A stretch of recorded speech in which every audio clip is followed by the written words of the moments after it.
Hello beautiful people.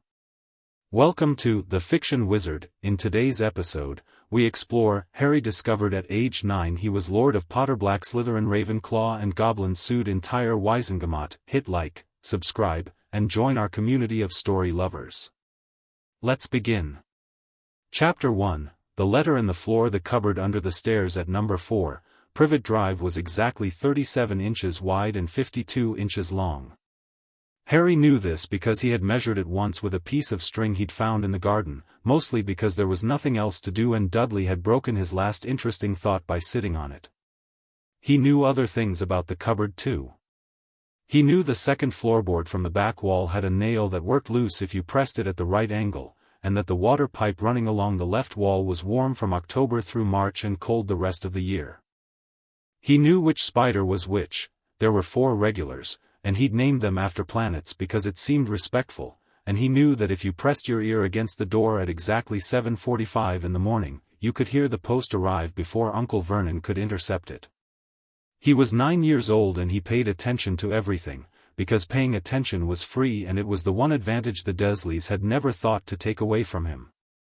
It was a Thursday in late July, 3 weeks after his 9th birthday, an occasion which had passed without comment from the Dursleys and without presents and which Harry had marked privately by eating an extra portion of the beans he'd been given for dinner by hiding them in his sock during the meal. He was lying on his cot in the dark, listening to the house settle, when his heel caught the baseboard at the far end of the cupboard and something went click. Not the sound of wood shifting. Not the groan of an old house. A deliberate click. The kind a lock makes. Harry sat up immediately.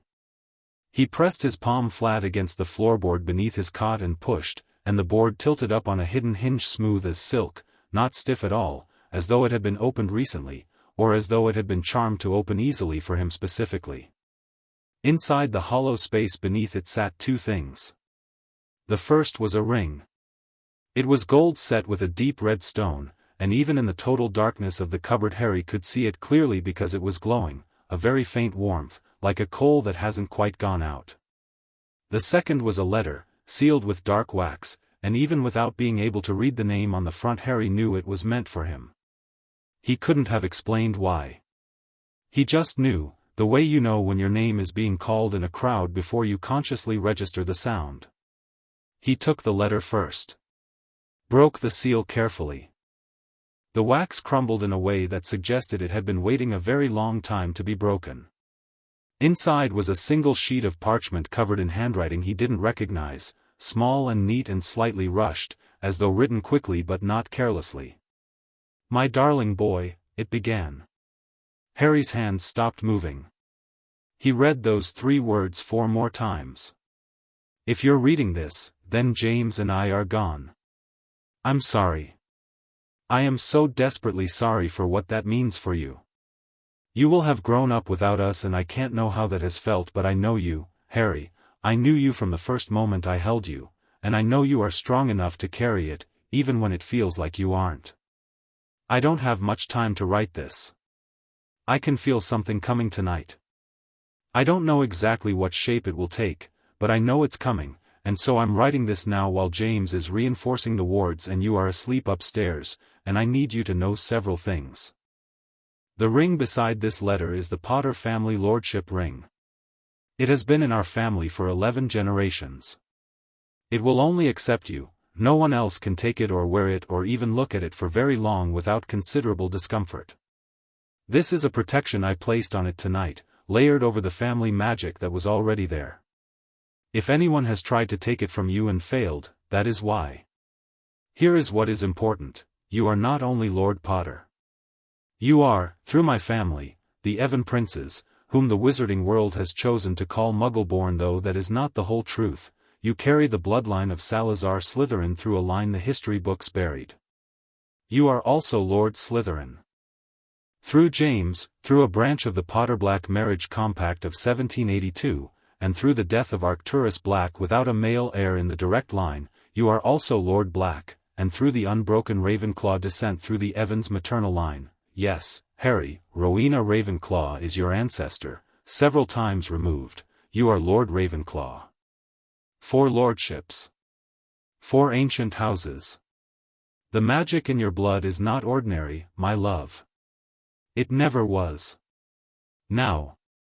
Here is the practical part, and I need you to read this carefully. Go to Gringotts Bank in London. Ask for the inheritance department. Give them your name and show them the ring. They will do the rest. The goblins are bound by magical contract to act in your interest as a titled lord. It is old law, older than the ministry, and it cannot be circumvented. Trust them. Do not tell Dumbledore you are going. Do not tell anyone. Just go. I love you more than I have ever loved anything in my life. More than magic, more than cleverness, more than the whole considerable world. You were the best thing I ever did.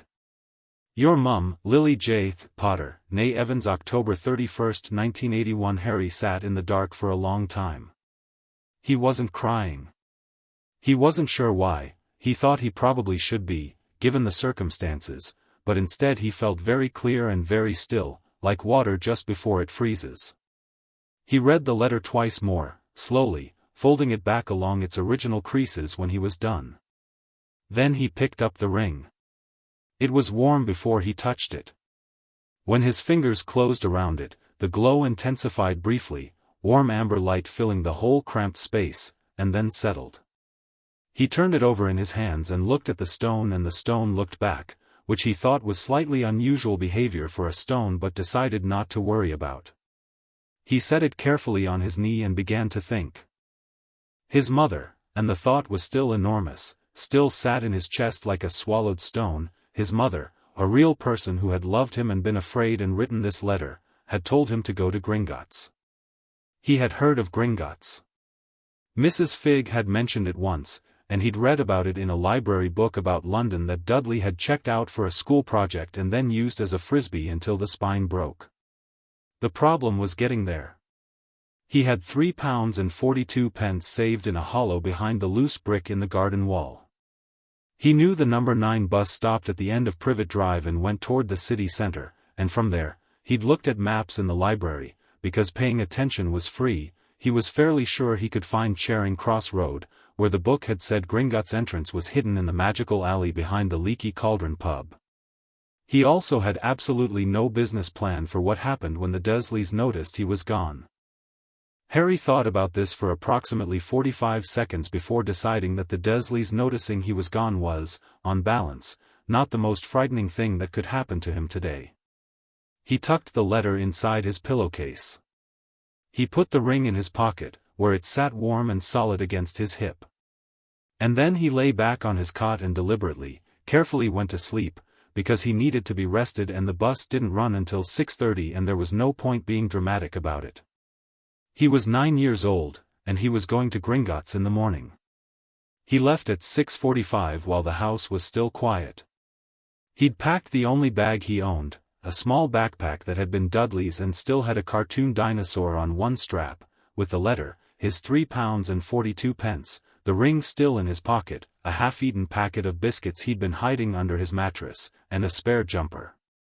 He'd written a note on the back of a Tesco receipt, gone out, back later, and left it on the kitchen counter where Aunt Petunia would see it. This was partly courtesy and mostly tactical misdirection. The morning was grey and cool and the street was empty of everyone except a tabby cat sitting on a garden wall who watched him pass with unusual attention. Harry looked at it. It looked at him. He said, "Good morning," because he had always found it better to be polite to things that watched you too carefully, and then he walked to the bus stop. The number 9 was on time. Harry paid his fare with exact change and sat near the front where he could see the driver, and watched the suburbs thin out and the city thicken around the bus windows as they moved toward London proper. It took 40 minutes. He ate 2 biscuits and thought about his mother's handwriting and the way she'd said "I know you" as though she'd meant it and hadn't been saying it just to be kind. He found Charing Cross Road without difficulty. He walked it slowly, looking at every building, and found the Leaky Cauldron by the simple method of noticing that every normal person who walked past a particular stretch of grimy brickwork seemed to unconsciously veer around it, while one elderly woman in unusual purple robes walked directly through what appeared to be a solid wall. Harry followed her through. The leaky cauldron was dim and smelled of old wood and something sharper underneath, and the people inside it were strange in ways he couldn't immediately catalogue: wrong colors, wrong fabrics, one man with a beard that was physically too long and too purple to exist. Nobody paid much attention to a small boy with a backpack. He crossed the room quickly, found the back door, and stepped into the courtyard beyond. He stared at the brick wall for a moment, then tried pressing one of the bricks the way his mother's letter described. She hadn't described it at all, actually, but when he touched the third brick from the left on the second row, the ring in his pocket went warm again, and a single brick began to glow faintly in the pattern ahead of him. He pressed it. The wall opened. The alley beyond it was astonishing. Not because it was beautiful, though parts of it were, but because it was real in a way that Privet Drive had never quite been, loud and colored and crammed with shops and people and things he didn't have names for yet, and the air smelled of something that wasn't smoke or electricity but something older than both. He stood at the entrance for exactly 5 seconds, taking it in, and then he started walking. Gringotts was at the end of the alley and impossible to miss. White stone, enormous, with guards at the door that Harry recognized intellectually as goblins from his library research but hadn't fully prepared himself for in person. Not frightening, exactly, but serious in a way that suggested they were weighing him before he'd said a word. He walked up the marble steps and through the bronze doors and through the silver doors beyond them and stopped in the middle of the marble hall, looking at the tellers and the vaulted ceiling and the controlled, efficient chaos of the place, and thought, right. Good. This is where I need to be. He picked a teller with a shorter queue, not the shortest, because the shortest always looked suspicious, and waited his turn. When he reached the counter, he had to stand on the rail at the base of the booth to be tall enough to see over it. The goblin on the other side looked at him without expression. Name and business. Harry Potter, Harry said. I'm here to see the inheritance department. I have a lordship ring and a letter from my mother. The goblin's expression didn't change, exactly, but something behind his eyes shifted. He looked at Harry for a long moment, really looked, in that weighing way Harry had noticed at the door, and then said, "Wait here," stepped away from his booth, and disappeared through a door behind the counter. Harry waited. He ate another biscuit. He was back in less than 2 minutes, and this time he came with a second goblin, older, shorter, wearing robes of a slightly different cut that Harry somehow understood represented rank without being told. "Mr. Potter," the second goblin said. His voice was precise and unhurried. "My name is Ragnok. I am the chief accounts officer for the Potter-Black estate. I have been waiting some time for you to come in." He paused. "You are rather younger than I expected." "I'm 9, Harry said. "Yes." Ragnok studied him. "How did you find us?" Harry took the letter out of his backpack and held it out. Ragnok took it, read it in about 8 seconds. He was clearly a very fast reader, and his expression shifted again into something that wasn't quite readable. He folded it carefully and handed it back. "Your mother was an extraordinary woman," he said. It was a statement of fact, not sentiment. "Come with me."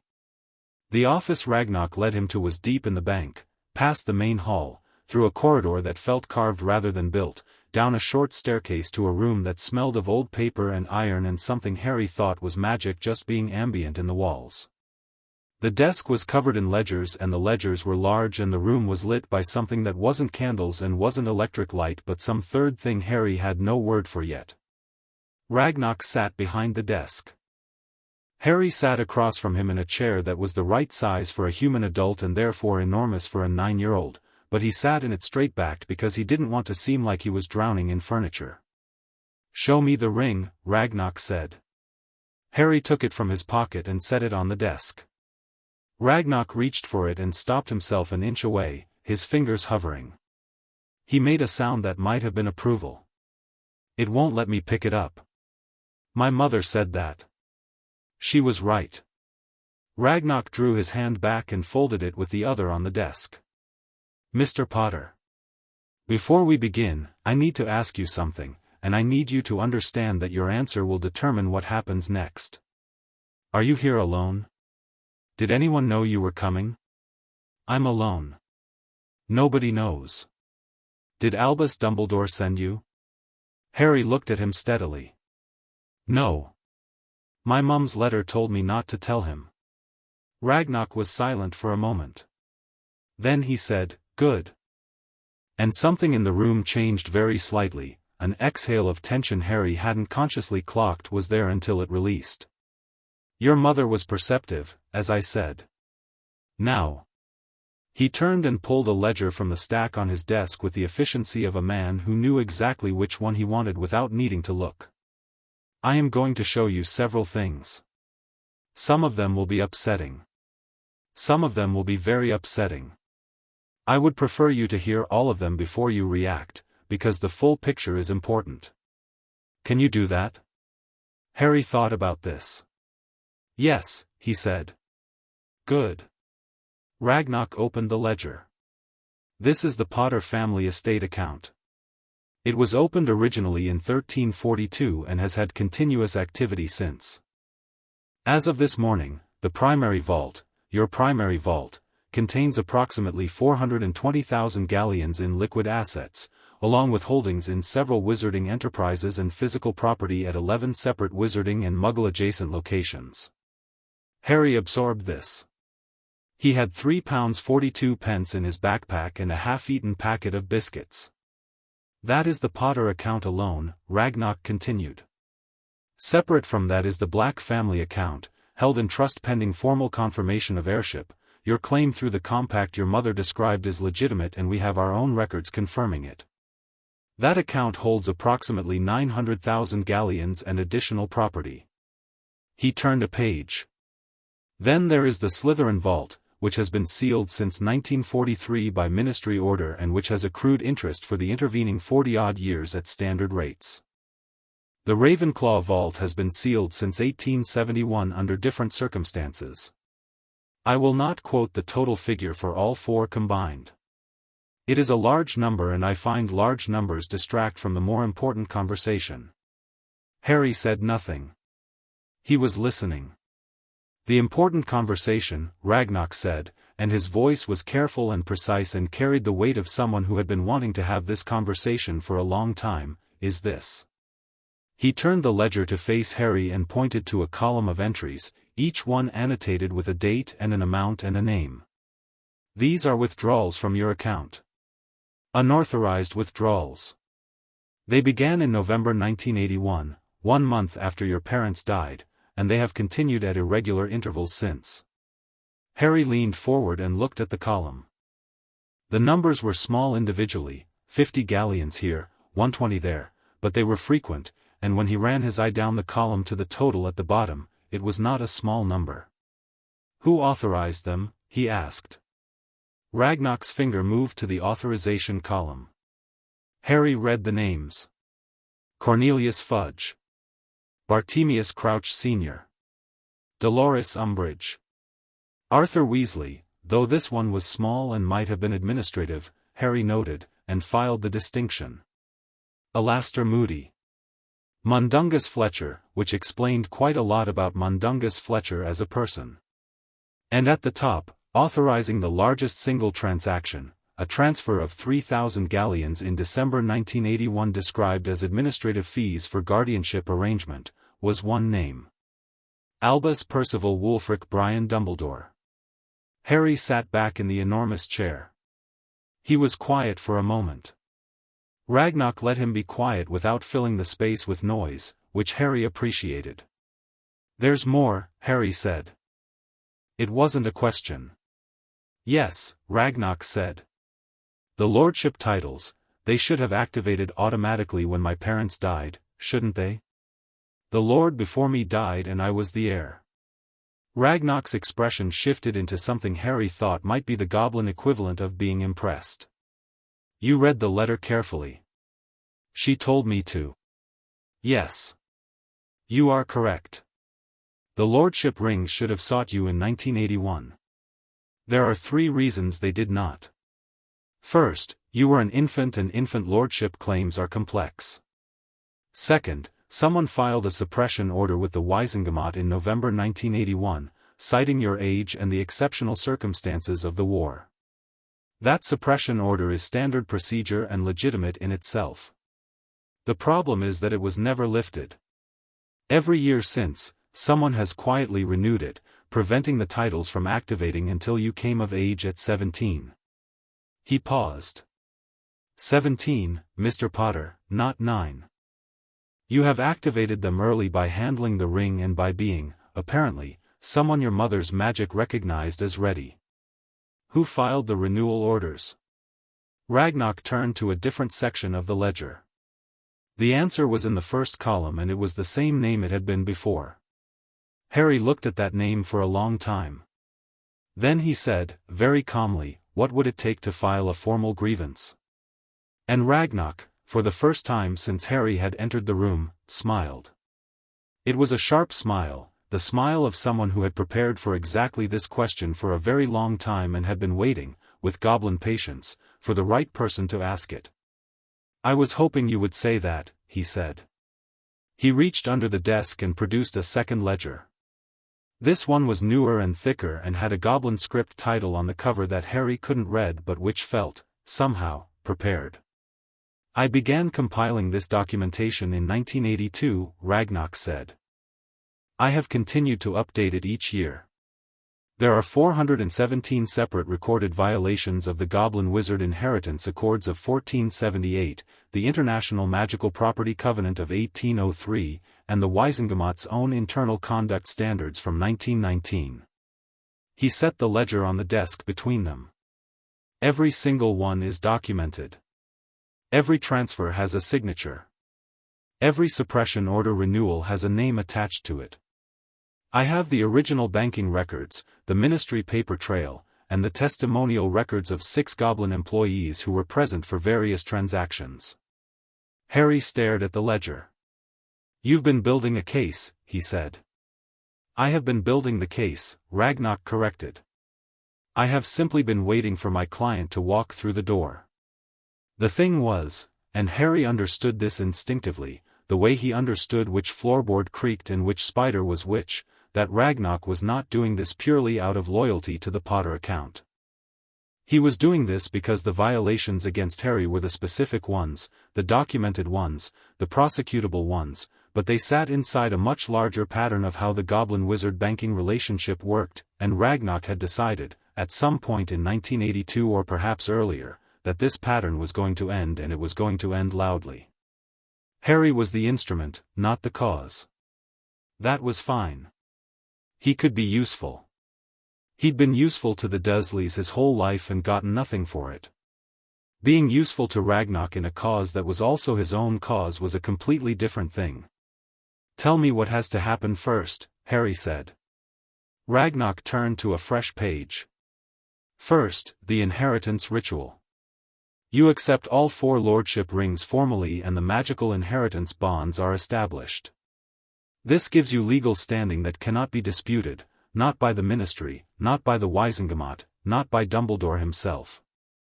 Magical lordship is older than any of them and is recognized under international magical law. What does the ritual involve? It is conducted in the chamber below this room. It takes approximately 1 hour. It is uncomfortable. Ragnarok said this in the tone of someone who considered discomfort irrelevant information but was providing it for completeness. Your magic will be assessed and the bonds will be established. The rings will accept you or they won't, though I have no doubt they will. You may feel unwell afterward. Okay, Harry said. Ragnarok looked at him. You are not going to ask me more questions about how unwell? Would more questions change whether I need to do it? A pause. No. Then okay, Harry said again. Ragnarok looked at him for another moment, and the expression on his face was very difficult to read, but it wasn't nothing. It was something quiet and, perhaps, a little like respect. Very well, he said. I will need to contact 3 other senior members of Gringotts staff to witness the ritual. This will take approximately 1 hour to arrange. In the meantime, he reached into a drawer and produced a small wrapped parcel. you will eat something that isn't biscuits. The ritual requires energy. Harry looked at the parcel. It smelled like warm bread. How did you know I had biscuits? He asked. You have eaten 3 of them since you sat down, Ragnok said. I am a banker. I observe things. He stood. Wait here. Do not touch anything on the desk. I wasn't going to, Harry said. No, Ragnok said, pausing at the door. I don't suppose you were. And then he was gone, and Harry was alone in the room with the ledgers and the knot candle light and the enormous chair, and he unwrapped the parcel and found a meat pastry that was still warm and tasted unlike anything he had ever eaten, and he sat and thought about his mother writing a letter in the dark while something was coming, and he thought about 4 lordship rings, and he thought about a list of names, and by the time Ragnok came back he had eaten the pastry and made a decision. He was not going to be angry. Anger was loud and loud was visible and visible was something the Dursleys had taught him was dangerous. But anger was also useful if you didn't let it drive. He would keep it in his pocket, like the ring, warm and solid in his, and he'd take it out when it was useful and put it away when it wasn't. He had 4 names on a bloodline, a goblin who had been building a legal case for 8 years, and a mother who had known, in the last hours of her life, that her son would need to know who he was. He was 9 years old and he had a lot to do. Ragnok returned with 3 other goblins, introduced by name and title, Sharpclaw, the ritual overseer, Iron Teeth, the records keeper, and a younger goblin called Firethorn who was apparently the deputy accounts manager and who looked at Harry with an expression that suggested Harry was either going to be very interesting or very disappointing, and Firethorn had not yet decided which. They led him downstairs. The chamber beneath Ragnok's office was old in a way the office wasn't: carved stone, low ceiling, and a floor that had a circular design inlaid in it in some material Harry couldn't identify that wasn't quite metal and wasn't quite stone. The design was intricate and geometric and had 4 sections, and at the center of each section was a small raised dais with a ring resting on it. 4 rings. Harry stepped into the room and all 4 rings began to glow simultaneously, which was apparently unusual because Iron Teeth made a note. Stand in the center, Sharpclaw said. His voice was deep and ceremonial. Do not step outside the circle until the ritual is complete regardless of what you feel. Do not speak except to confirm your name when asked. Harry walked to the center of the circle and stood on the central point of the design. The rings were beautiful from here. Not the delicate decorative kind of beautiful, but the deep earned kind, old gold and old stone, red and blue and silver and green, each one slightly different in weight and character. He could feel them from the center of the circle. Not warmth this time. Something more like recognition. State your name, Sharpclaw said. Harry James Potter, Harry said. And then, because it felt right and true and more real than anything he'd said before in his life, Lord of Potter, Black, Slytherin, and Ravenclaw. The floor lit up. All 4 sections of the circular design ignited with light, not fire, but something that felt like fire from the inside, like whatever light is when it's not worrying about being seen. It came up through the soles of his trainers and up his legs and into his chest, and Harry gasped because it was enormous. It was much larger than he was. It was like trying to hold a river in a cup. He held it. He stood very still in the middle of the light and let it move through him and didn't fight it and didn't collapse under it, just let it find whatever it was looking for, and there. Something clicked into place. 4 times. Separate and precise, like locks opening, like someone coming home. The light faded. Harry was still standing. His hands were shaking slightly and there was a ringing in his ears and he suspected he might be somewhat concussed, but he was standing. The 4 rings rose off their daisies. They drifted to him, not flew, not shot, but moved with intention, and settled themselves, one on each finger of his left hand. They resized as they settled. They were warm and solid and perfectly fitted, and the moment all 4 were on, Harry felt the magic settle in his chest like something that had been absent his whole life had just come home. He looked at his hand. 4 rings. 4 ancient houses. 4 names.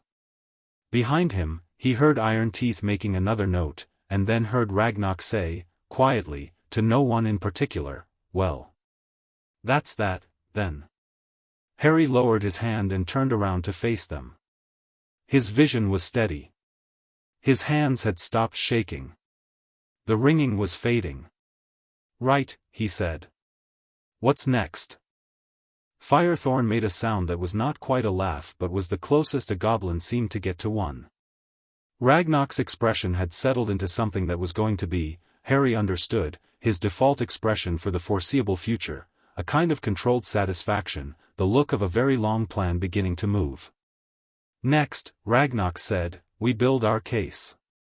He gestured toward the staircase leading back up to the office, and Harry walked toward it with 4 rings on his hand and a letter from his mother folded against his heart and a list of names he intended to use. The morning was barely half gone. He had a great deal left to do. Chapter 2, What the Ledgers Say. The office felt different the second time Harry sat in it. Not the room itself, that was unchanged, same carved walls and ambient light and the smell of iron and old parchment, but the dynamic of it had shifted in some fundamental way, the way a room shifts when you go from being a visitor to being someone who belongs there. The enormous chair was still enormous, but Harry had stopped noticing it. He was sitting forward with his elbows on the desk and his 4-ringed left hand flat on the open ledger, and Ragnok was across from him, and they were working. The word working was doing a lot of weight here. What they were actually doing was closer to archaeology, except the things they were excavating were crimes and the dirt they were sifting through was 7 years of deliberately obscured paperwork. Ragnok had produced a 3rd ledger, then a 4th, then a filing case from a locked cabinet that he opened with a key worn on a chain under his robes rather than in any drawer, which told Harry something about how careful Ragnok had been, and how long he'd been being careful. The documents inside were sorted by date and cross-referenced with goblin notation in the margins, and they were meticulous in the way that only someone who intended to use them in court would be. Let me understand the structure of it, Harry said. He'd been reading for 20 minutes and his picture of the thing was taking shape but he wanted to say it out loud to confirm it. The Wizengamot passed the Emergency Infant Lordship Suppression Order in November 1981, which was legitimate. Technically legitimate, yes, Ragnok said. The order exists for exactly this purpose. When a titled lord dies and the heir is an infant, the titles are held in abeyance until a guardian can be properly established to administer them. But a proper guardian was never established. No. Dumbledore placed you with your Muggle relatives, which bypassed the standard procedure entirely. Under the lordship protocols, you should have been placed with a wizarding guardian, a named blood relative of standing, or in the absence of one, a ministry-appointed wizarding guardian who would have been legally obligated to manage the estate in your interest. Instead he put me with the Dursleys, who aren't magical, which meant there was no eligible guardian to petition for the titles. Correct. And because there was no petition, the suppression order was technically still in force. Dumbledore renewed it annually with a single letter to the Wizengamot's administrative clerk, citing ongoing exceptional circumstances. No review was ever conducted. No one on the Wizengamot ever questioned it. The clerk simply filed it and the titles remained suppressed. Ragnok's voice was precise as a blade. This is either extraordinary negligence or extraordinary coordination, and I do not believe in extraordinary negligence at this scale. Harry tapped his finger on the ledger entry with Dumbledore's name at the top. The 3,000 galleons in December 1981. What was the actual purpose? There is no corresponding record of any administrative fee being charged by the Ministry for guardianship arrangements. I have checked this thoroughly. There is no service to which this payment corresponds. It is, in plain terms, money taken from your account and put somewhere else, with a label attached to justify it. Ragnok paused. The somewhere else is not entirely unknown. I have traced the destination vault, not completely. Gringotts does not share another client's details, but enough to identify the account category. It went into an account held by an organization, not an individual. The Order of the Phoenix, Harry said. Ragnock looked at him steadily. I did not say that. No, Harry agreed. But you didn't correct me either. He moved his finger down the ledger. The smaller withdrawals, Fudge, Umbridge, the others. What were these? Those are simpler, if not less illegal. They are what you might call a courtesy arrangement.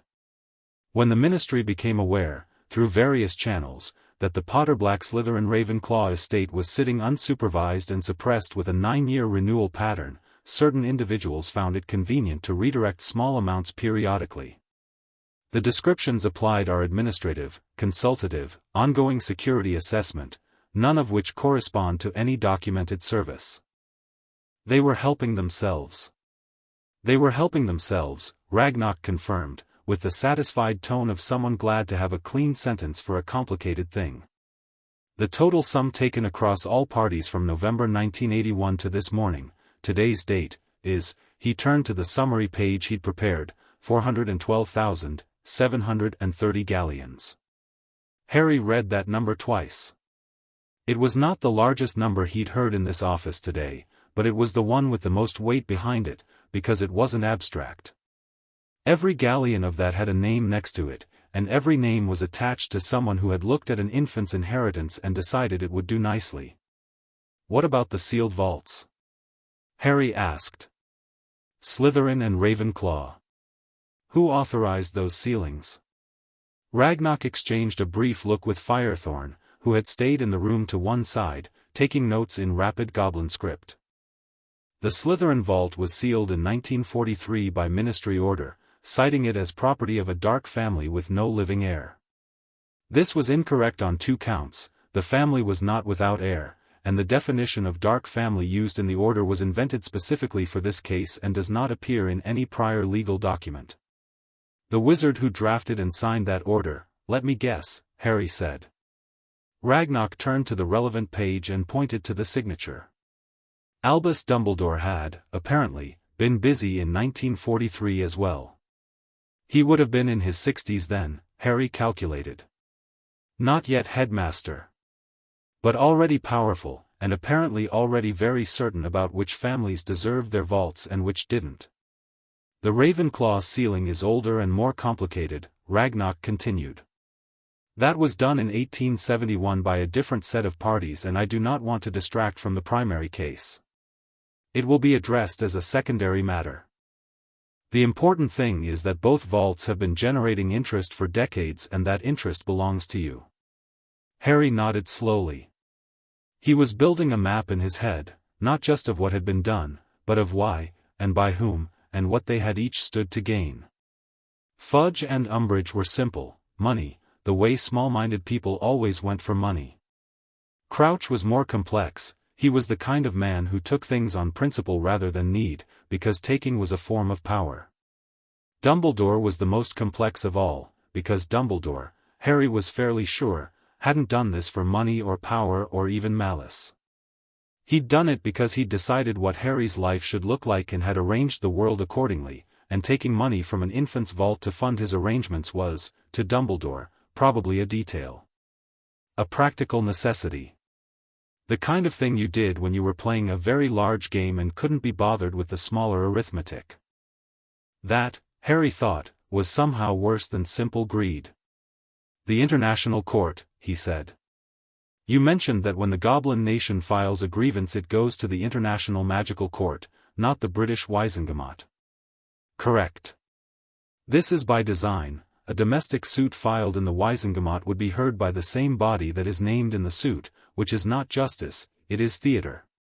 The International Magical Court is bound by the Goblin-Wizard Inheritance Accords, which predate the British Ministry by several centuries and cannot be overridden by domestic law. Who sits on the International Court? 7 justices. 3 human, 3 goblin, 1 delegate from the Centaur Alliance, who has not historically taken sides in human disputes but who finds institutional theft distasteful regardless of species. Ragnock folded his hands. The current Chief Justice is Madame Celestina Blythe, a Norwegian witch of considerable reputation and no political allegiance to the British ministry whatsoever. She has, on 3 prior occasions, ruled against the British Wizengamot in smaller matters. She ruled against them and they accepted the rulings? They had no choice. The accords are binding. The British ministry receives 40% of its international magical trade licenses from signatories of the accords. Withdrawing from the accords is not a practical option. Harry sat back. He thought about the map of it, Ragnar's case, his standing, the international court, the specific violations, the documented signatures. He thought about Dumbledore reading a suppression order renewal every November and signing his name and sending it off, certain and unhurried, a man tending a garden he thought he owned. "When can we file?" Harry asked. "That depends on one thing," Ragnar said. He opened the filing case again and removed a single document, formal parchment, Goblin script and English both, with a seal at the top that Harry recognized from the other documents as Gringotts' official mark. "This is the formal authorization for the Goblin Nation to act as your legal representative in an international filing. I cannot file without it. If you sign this, you are formally retaining the Goblin Nation as your advocates, which means we act on your behalf and in your interest, and you agree to share in the settlement of any found damages on a basis of," he pointed to the relevant clause, "90% to you and 10% to the Goblin Nation." Harry read the document. He read it properly, the whole thing, every clause, which took about 8 minutes and which Ragnar waded through without apparent impatience. "Clause 14, Harry said. "What does strategic discretion in the timing of filing mean practically?" "It means I wait until the moment of maximum legal impact before submitting the case. The timing of a filing in international law matters. It affects the order in which evidence is presented, which parties are notified simultaneously, and how much time the defendants have to prepare countermeasures before the initial hearing. I am asking you to trust my judgment on when that moment is." "Have you done this before?" Harry asked. "Not at this scale. But I have filed 17 international grievances against the British ministry in my career and won 14 of them." He paused.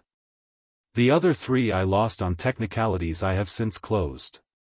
Harry looked at the signature line. He thought, he was 9 years old, in a bank in Diagon Alley, about to sign a legal document authorizing a goblin to sue the entire British Wizengamot on his behalf. His aunt would be awake by now. She'd probably found the note. She was probably telling herself he'd wandered off to the park. He thought, his mother had written a letter in the dark on the last night of her life and told him to trust the goblins. His mother, who had apparently known more about the hidden lines of power in the magical world than almost anyone gave her credit for, had specifically named Gringotts. He picked up the quill Ragnar offered him and signed. The document sealed itself. Ragnar took his copy and filed it in the cabinet with the key he wore on his person, and Harry felt something settle in the room, the click of a mechanism beginning to move. "There is one more thing," Ragnar said, and his voice shifted slightly. Not softer, exactly, but more deliberate, as though this was a thing he was choosing his words around carefully. "Sirius Black." Harry's hand stilled on the desk. "He is in Azkaban," Ragnar said. "He has been since November 1981. He was convicted of betraying your parents to Voldemort and of killing 12 Muggles." "Was he?" Harry asked. The question came out very level. Ragnar looked at him. "Are you asking me if I know whether he was actually guilty?" "I'm asking what the bank's records show." A pause. Ragnar opened a different section of the filing case and removed a thinner set of documents. "Sirius Black was the godfather named in your father's will, which was filed with Gringotts, not the ministry, because James Potter was a cautious man who did not entirely trust the ministry with important documents. The will named Sirius Black as your guardian. It named him, also, as the primary heir to the Potter-Black Alliance title in the event that he survived your parents. It specifically stated that under no circumstances were you to be placed with Vernon and Petunia Dursley." Harry felt something cold move through him that wasn't the room's temperature. "The will was never read in public," Ragnar continued. "There was no trial for Sirius Black. He was taken to Azkaban without being brought before the Wizengamot, without being assigned a solicitor, and without any formal legal proceeding of any kind. The ministry cited wartime emergency powers, which had technically expired 14 days before his arrest. "So he's been in Azkaban for 7 years, Harry said. "Without a trial?" "Yes. For a crime he may not have committed. The bank's records do not speak to guilt or innocence in this matter. They speak to the legal process, which was," Ragnok chose the next word with what seemed like professional restraint, "irregular." "Irregular." Harry tasted the word. Who signed off on sending him to Azkaban without a trial? He already suspected the answer. He wasn't wrong. Ragnok pointed to the relevant document. Bartemius Crouch Sr. had signed the order. But the order had been countersigned as reviewed and approved by a second party, and that second party's signature was the same one that kept appearing on every document in this filing case, familiar by now as a kind of signature that had been everywhere, deciding everything, in the days after Harry's parents died. Harry looked at Dumbledore's signature on the document that had put his godfather, his guardian, the man his father had trusted above all others, in Azkaban without a trial, and he thought about the man who wrote that signature and what it meant about the difference between being powerful and being right, and what it meant that those two things had apparently, to Dumbledore, always felt the same. "Can the suit include Sirius Black's wrongful imprisonment?" Harry asked. "As a secondary cause of action, yes. It strengthens the primary case. It demonstrates a pattern of conduct against your specific interests, not merely financial mismanagement." "Then include it." Ragnok made a note. "I will require some time to prepare the full filing. Days, not weeks.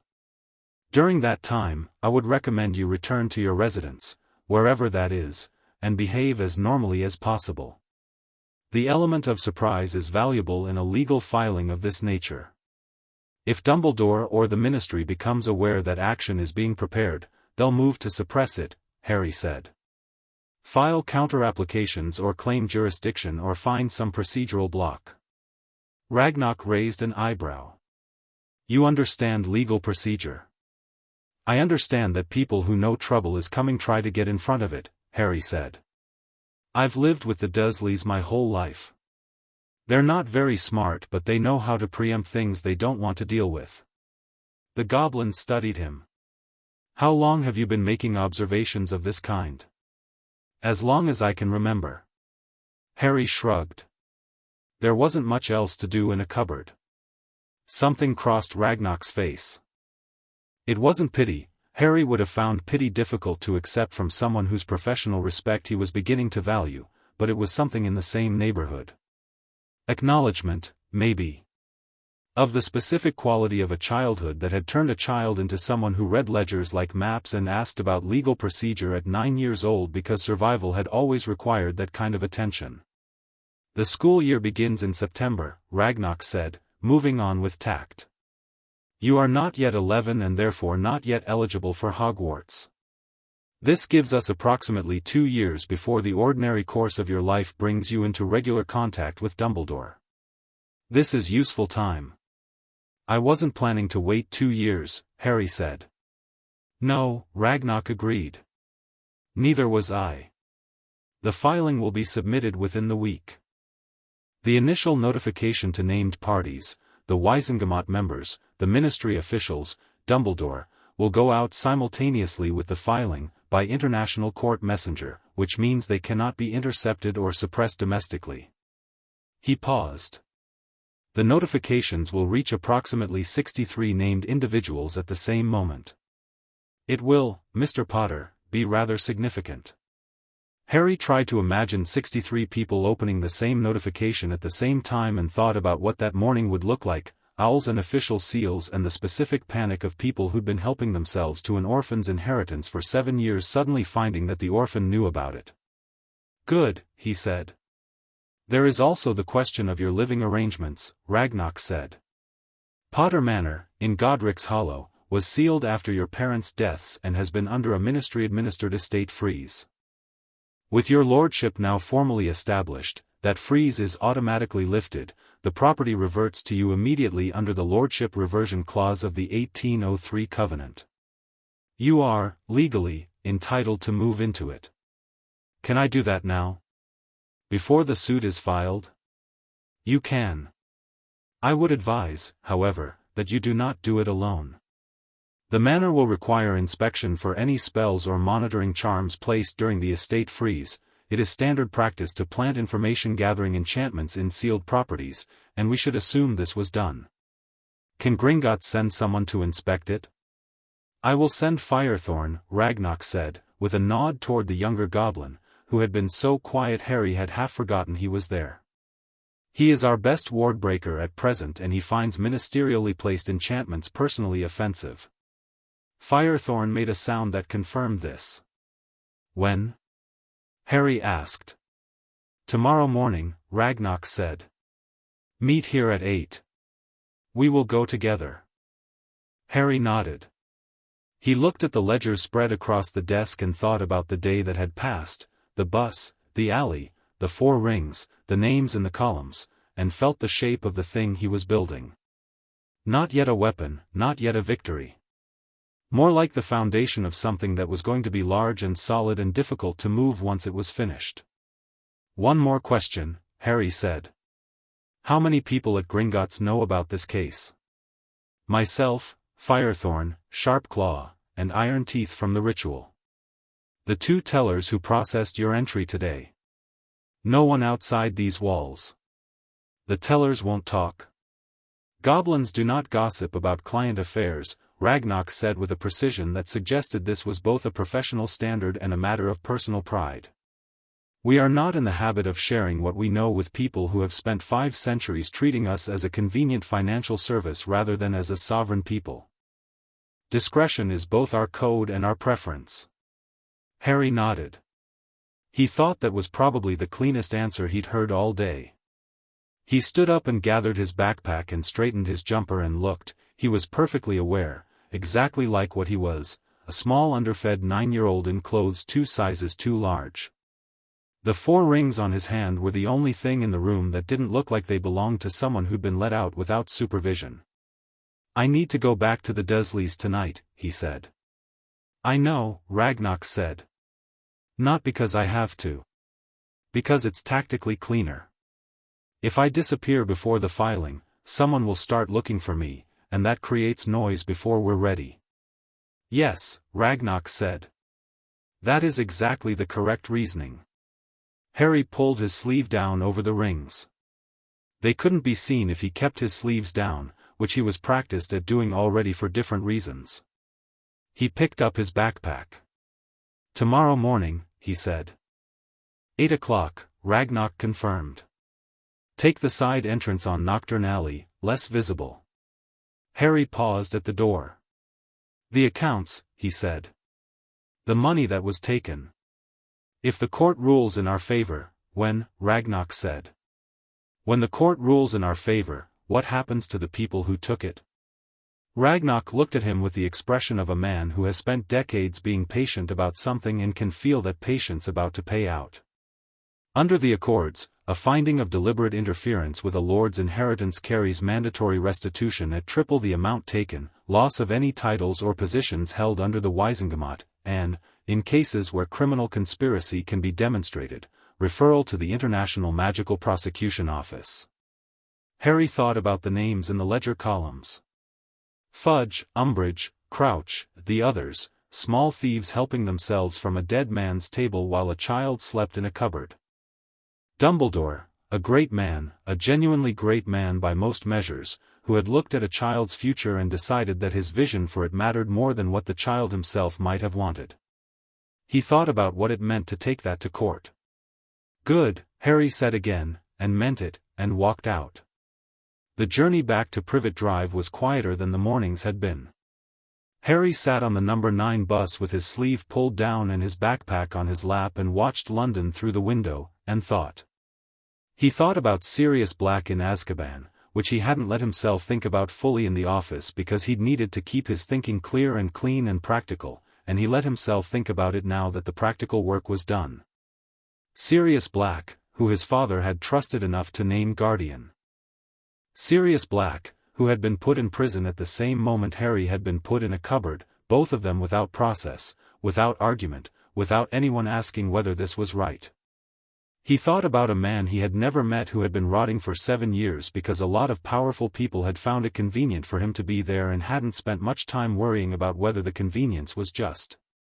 He thought about how he was going to get Sirius Black out of Azkaban. Not immediately. The legal case came first, that was the foundation, and you didn't skip the foundation. But it was going in the suit, and it was going to be loud, and when the international court started pulling on the thread of Sirius's imprisonment, things were going to unravel very fast for some very important people. He got off the bus at the end of Privet Drive at 3:30 in the afternoon, which meant the Dursleys would have had 6 hours to work themselves into a state. He walked up the path and opened the front door. Aunt Petunia was in the hallway. Her face did the thing it always did when she looked at him, the compressed expression of someone managing a distaste they decided was permanent, but there was something else underneath it today, something closer to unease, and Harry noticed it immediately. She'd looked at the note on the counter and told herself he'd gone to the park, but somewhere in the 6 hours since, she'd begun to wonder. "Where have you been?" she said. "London," Harry said. Her face froze. "London? Alone?" "How? I took the bus," Harry said. "I had enough money." What, you can't just," she stopped.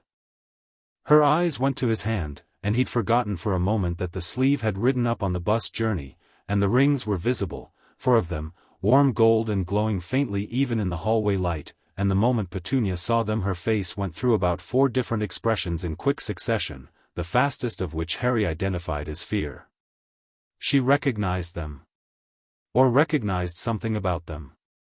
Harry pulled his sleeve down. "Harry," Petunia said, and her voice was different, thin and careful in a way he hadn't heard before. "Where did you get those?" "They were my mother's," he said, which was not entirely a lie and was certainly not the whole truth. He looked at her. "Did you know about them?" She said nothing. Which was, itself, an answer. Harry looked at his aunt, this thin, pinched woman who had taken him in because she'd been told to and resented it since, who smelled of bleach and cooked perfectly adequate meals and had never once looked at him without the flinch of something she was working hard not to feel, and tried to find in her face something of the woman who had been his mother's sister. Some trace of the girl who had known Lily Evans before she became Lily Potter, before she became a footnote in a war story, before she became a letter hidden in a floorboard. He found it. It was small and old and buried, but it was there, in the shape of the flinch. "I'm not going to cause trouble for you," Harry said. "I just needed to know who I was." Petunia looked at him for a long moment. Something moved behind her eyes that wasn't her usual mixture of resentment and strategic disinterest. She said, "Your mother." She stopped. Started again. She was so certain she could fix everything. Every problem she ever had, she stopped again, and pressed her lips together, and the moment closed. Harry waited. But she was done, folded back into herself, and whatever had been about to come out had gone back. "Dinner's at 6, she said. "Thank you," Harry said, and went to his cupboard. He sat on his cot and took out his mother's letter and read it one more time, slowly, and then folded it back and put it inside the pillowcase and lay down and thought about tomorrow morning, and Firethorn the ward breaker, and a manor in Godric's Hollow that he was legally entitled to call his home. He didn't sleep. But it was the best kind of not sleeping, the kind where you're not afraid, just thinking. Jupiter had found a new corner of the cupboard and was watching him from it with the detached interest of a spider who had seen many things and judged none of them. "It's going to be okay," Harry told Jupiter, who appeared unconvinced. Outside, the evening settled over Privet Drive, ordinary and oblivious, and somewhere across the city a goblin named Ragnarok was preparing a document that was going to make 63 of the most powerful people in the British wizarding world very uncomfortable, very simultaneously. Harry looked at the ceiling of his cupboard, which he had measured, 52 by 37 inches, warm water pipe on the left, second floorboard from the back, and smiled, very slightly, in the dark. Chapter 3, Four Rings. One boy. Harry was at the Gringotts side entrance on Knockturn Alley at 7:58. The alley itself was narrow and smelled of things he didn't want to identify, and the few people moving through it at this hour had the particular quality of people who didn't want to be noticed. Harry walked through it without hurrying and without looking at anyone for longer than a second, which was the correct approach. The wrong kind of eye contact in a place like this was an invitation to a conversation you hadn't asked for. The side entrance was a plain door set into the marble wall, marked with nothing except a small goblin script character that Harry couldn't read but which felt, when he looked at it, like the word business. He knocked twice. Firethorn opened it. He was dressed differently from yesterday, working clothes, Harry gathered, practical and dark, with a leather tool belt around his waist that clinked softly when he moved. He looked Harry up and down with the same assessing expression from the previous day, and apparently made a decision, because he stepped back and said, "On time." "Good. Ragnarok is waiting." They went through the side corridor, stone-floored, lit by the ambient not candle light, lined with locked doors, to Ragnarok's office, where Ragnarok was standing rather than sitting, which Harry had not seen before. He had his coat on. He had a document case under one arm and the expression of a man who had been awake for some time and was accustomed to it. "Mr. Potter," he said. "Ready?" "Yes," Harry said. "What time do we need to be back?" "Why?" "I need to be back at Privet Drive before dark. If I'm not, Aunt Petunia panics and tells the neighbors, which creates a tension." Ragnarok nodded as though this was a reasonable logistical constraint and not at all unusual. "We will be back well before dark. Shall we?" They went out through the side door again. Ragnarok had arranged transportation that was not the night bus and not a broomstick and turned out to be a goblin script-marked carriage that was slightly too small for human adults but exactly right for a goblin, a wardbreaker, and a 9-year-old, and which moved through London at a speed that suggested it occupied a slightly different relationship to traffic than normal vehicles. Harry watched the streets through the small window and didn't ask how it worked because he suspected the answer was magic and he was trying to learn to accept magic as an explanation without needing the full technical breakdown every time. They traveled for 40 minutes, moving out of London proper into countryside, and Harry watched the houses thin out and the fields open up, and somewhere in the middle of that he felt the rings on his hand grow warm, all four of them, simultaneously, a distinct and interested warmth that grew steadily the further west they went. The carriage stopped at the edge of a village. A real village, old stone buildings and a church with a graveyard and a square with a war memorial and a post office that had a wonky sign. Normal and quiet in the early morning. Harry got out and stood on the road and looked. There, at the end of a lane that peeled away from the main street, behind a wall of ivy and a rusted iron gate, was a house. He knew it immediately.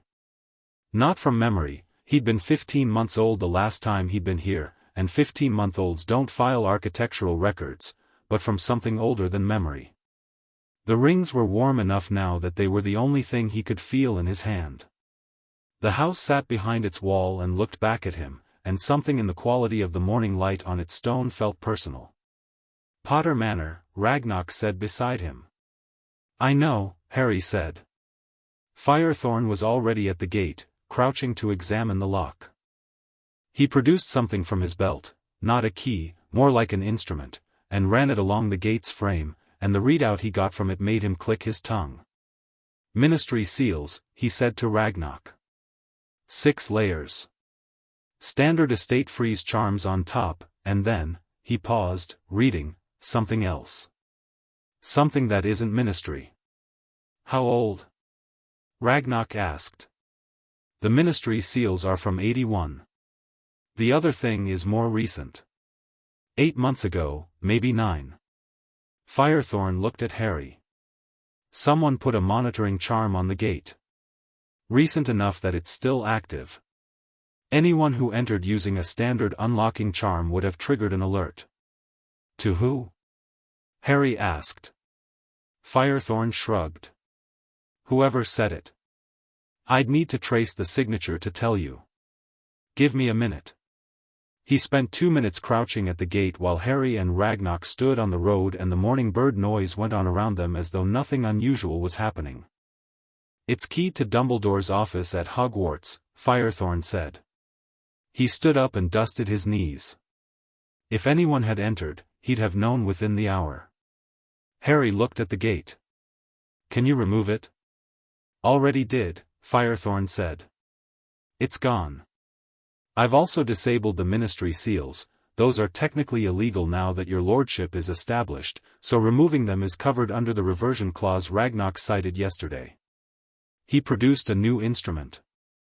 "Now let me check for anything internal before we go in." The full sweep took 20 minutes. Firethorn went over the gate, the wall, the path inside the gate, and the exterior of the house with 3 different instruments, and made notes in a small book that he wrote in with his left hand while the right hand held the instruments, which suggested he'd done this enough times that it was automatic. He found 4 more monitoring charms, 2 on the front door, 1 on the staircase visible through the ground floor window, 1 on what turned out to be the fireplace, all keyed to the same destination. He removed all of them. "Clean now," he said.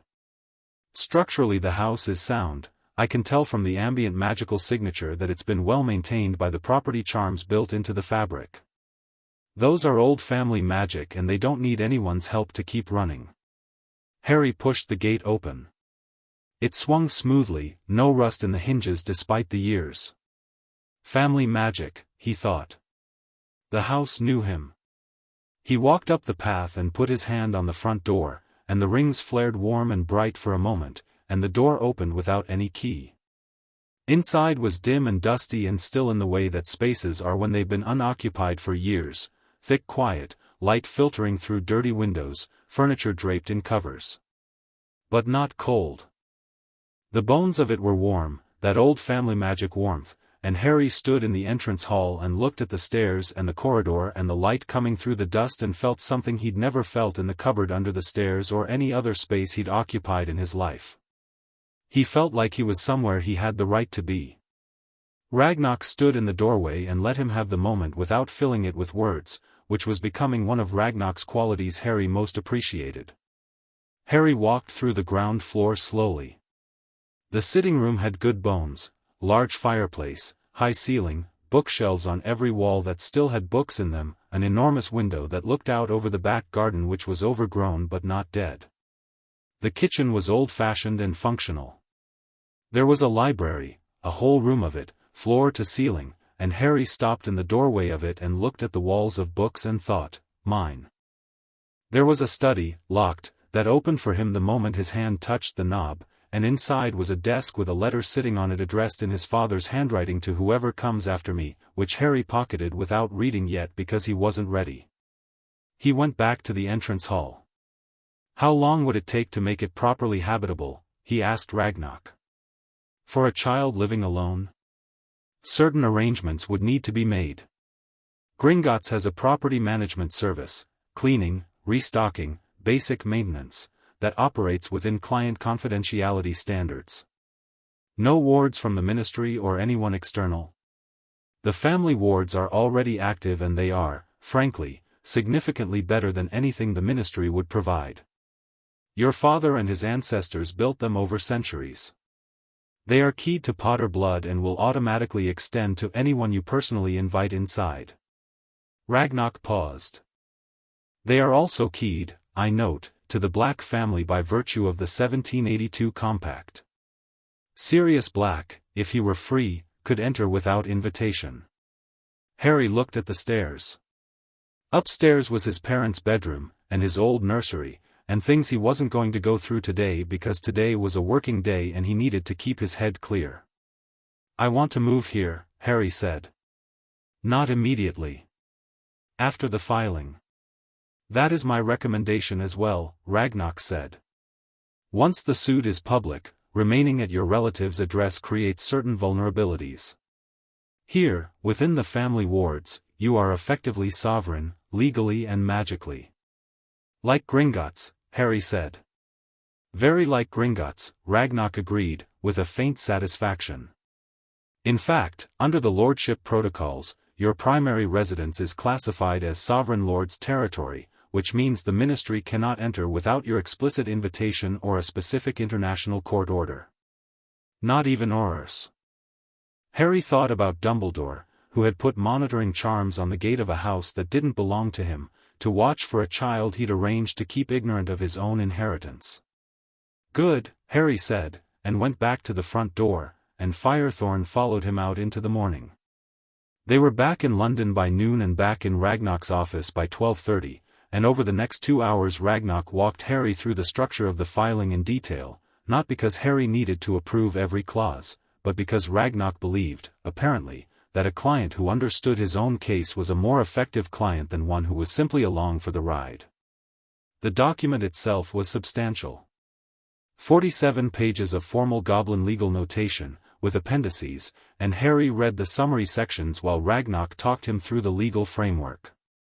The primary causes of action were unlawful suppression of lordship inheritance rights, unlawful interference with a minor's estate, misappropriation of estate funds, unlawful placement of a lordship heir without adherence to guardianship protocols, and, new today, added by Ragnarok overnight, conspiracy to commit institutional fraud, which applied to the Wizengamot members who had collectively enabled the suppression order renewals without review. The secondary causes were wrongful imprisonment of Sirius Orain Black without trial or legal process, illegal sealing of the Slytherin and Ravenclaw vaults under false pretenses, and use of estate funds for the benefit of a private organization. This last one was the one with Dumbledore's name on it, and it was the one Ragnarok had spent the most care on, because it was the one that would be hardest to dispute and easiest to prove. The documents in the appendices, Harry said. Every withdrawal, every renewal order, every signature, these are all original records? Gringotts maintains original records by mandate. The copies the ministry keeps are copies. Our copies are originals. In the event of any dispute about authenticity, our records take legal precedence under the Accords. So they can't claim the records are forged. They can claim it, Ragnarok said. They will find it very difficult to prove, since the originals are in our vault and the Accords give Gringotts records legal primacy in cases involving estate management. The burden of proof would be on them to demonstrate forgery, which would require them to produce contrary evidence that doesn't exist. He paused. I expect their primary defense strategy will be procedural, challenging jurisdiction, challenging my authorization to act on your behalf, challenging the timing of your lordship claim. Can any of those challenges succeed? In the British Wizengamot, they might have a chance. In the International Court, no. The court has seen every procedural stall in existence. Madame Blythe, in particular, has written academic papers on procedural abuse as a defensive strategy. She is not sympathetic to it. Harry put the summary document down and folded his hands on the desk, left hand, for rings catching the ambient light. When are you filing? Monday, Ragnarok said. 3 days from now. The reason for Monday specifically is that the Wizengamot holds its weekly administrative session on Monday morning, which means the senior members and ministry officials will all be in the same room when the notifications arrive. He let that sit for a moment. It seemed appropriate. Harry looked at him. You want them all together when they find out. I want no one to have the opportunity to warn the others before the notifications reach everyone, Ragnarok said, which was technically a different thing and practically the same thing. I also want the press to be present, since the Wizengamot's public gallery is open on Monday mornings and several journalists routinely attend. Harry sat back. Rita Skeeter. Ragnarok gave him a look that wasn't quite a smile. Among others. Yes. Harry thought about a roomful of Wizengamot members, robes and politics and decades of comfortable authority, opening simultaneous notifications from the International Magical Court while journalists watched from the gallery. He thought about what that room would look like in the 30 seconds after the notifications arrived, before anyone had time to compose themselves. It was, he thought, a very elegant piece of timing. You've been planning this for a long time, Harry said. Not an accusation. Just an observation. I have been planning the mechanism of it since 1984, Ragnarok said. When you walked through my door 2 days ago, you provided the remaining element. He closed the document case. The case is complete. The appendices are compiled. I will spend tonight and tomorrow making final verifications, and Monday morning I will file. And then? And then the world becomes considerably more interesting, Ragnarok said. For many people, simultaneously, and not entirely pleasantly. Harry spent the rest of the day at Gringotts. Not in Ragnarok's office. After the filing review was done, Ragnarok sent him with Firethorn to what turned out to be the Lordship Management Suite on the 3rd floor, which was apparently a whole division of Gringotts dedicated to the administration of titled estates.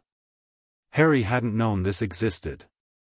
Firethorn seemed to find his lack of knowledge less frustrating than educational, and spent 2 hours walking him through the basics of what it meant, in practical terms, to be a titled lord.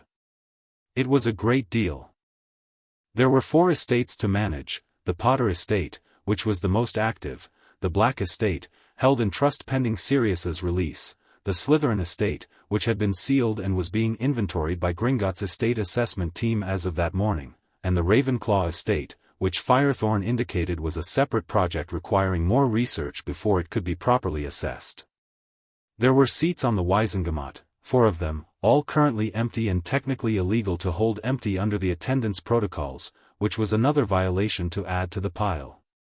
There were business interests, investments, property, holdings in several wizarding enterprises that had been generating dividends into the Potter Vault regardless of the suppression, because dividends were automatic and not dependent on whether someone was paying attention. There were, apparently, staff. The Potter properties, Potter Manor in Godric's Hollow plus 6 other properties Harry hadn't known about, had maintained skeleton house elf staffs who had continued their duties throughout the seal because house elves were bound to property, not to people, and the property magic kept them. The moment Harry's lordship activated, they had all technically become his staff again. Harry thought about this for a moment. Then he said, do they want to be doing that?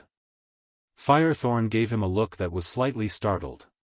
Do they want to? Working for someone they've never met, in a property that's been sealed for years. Is that what they'd choose?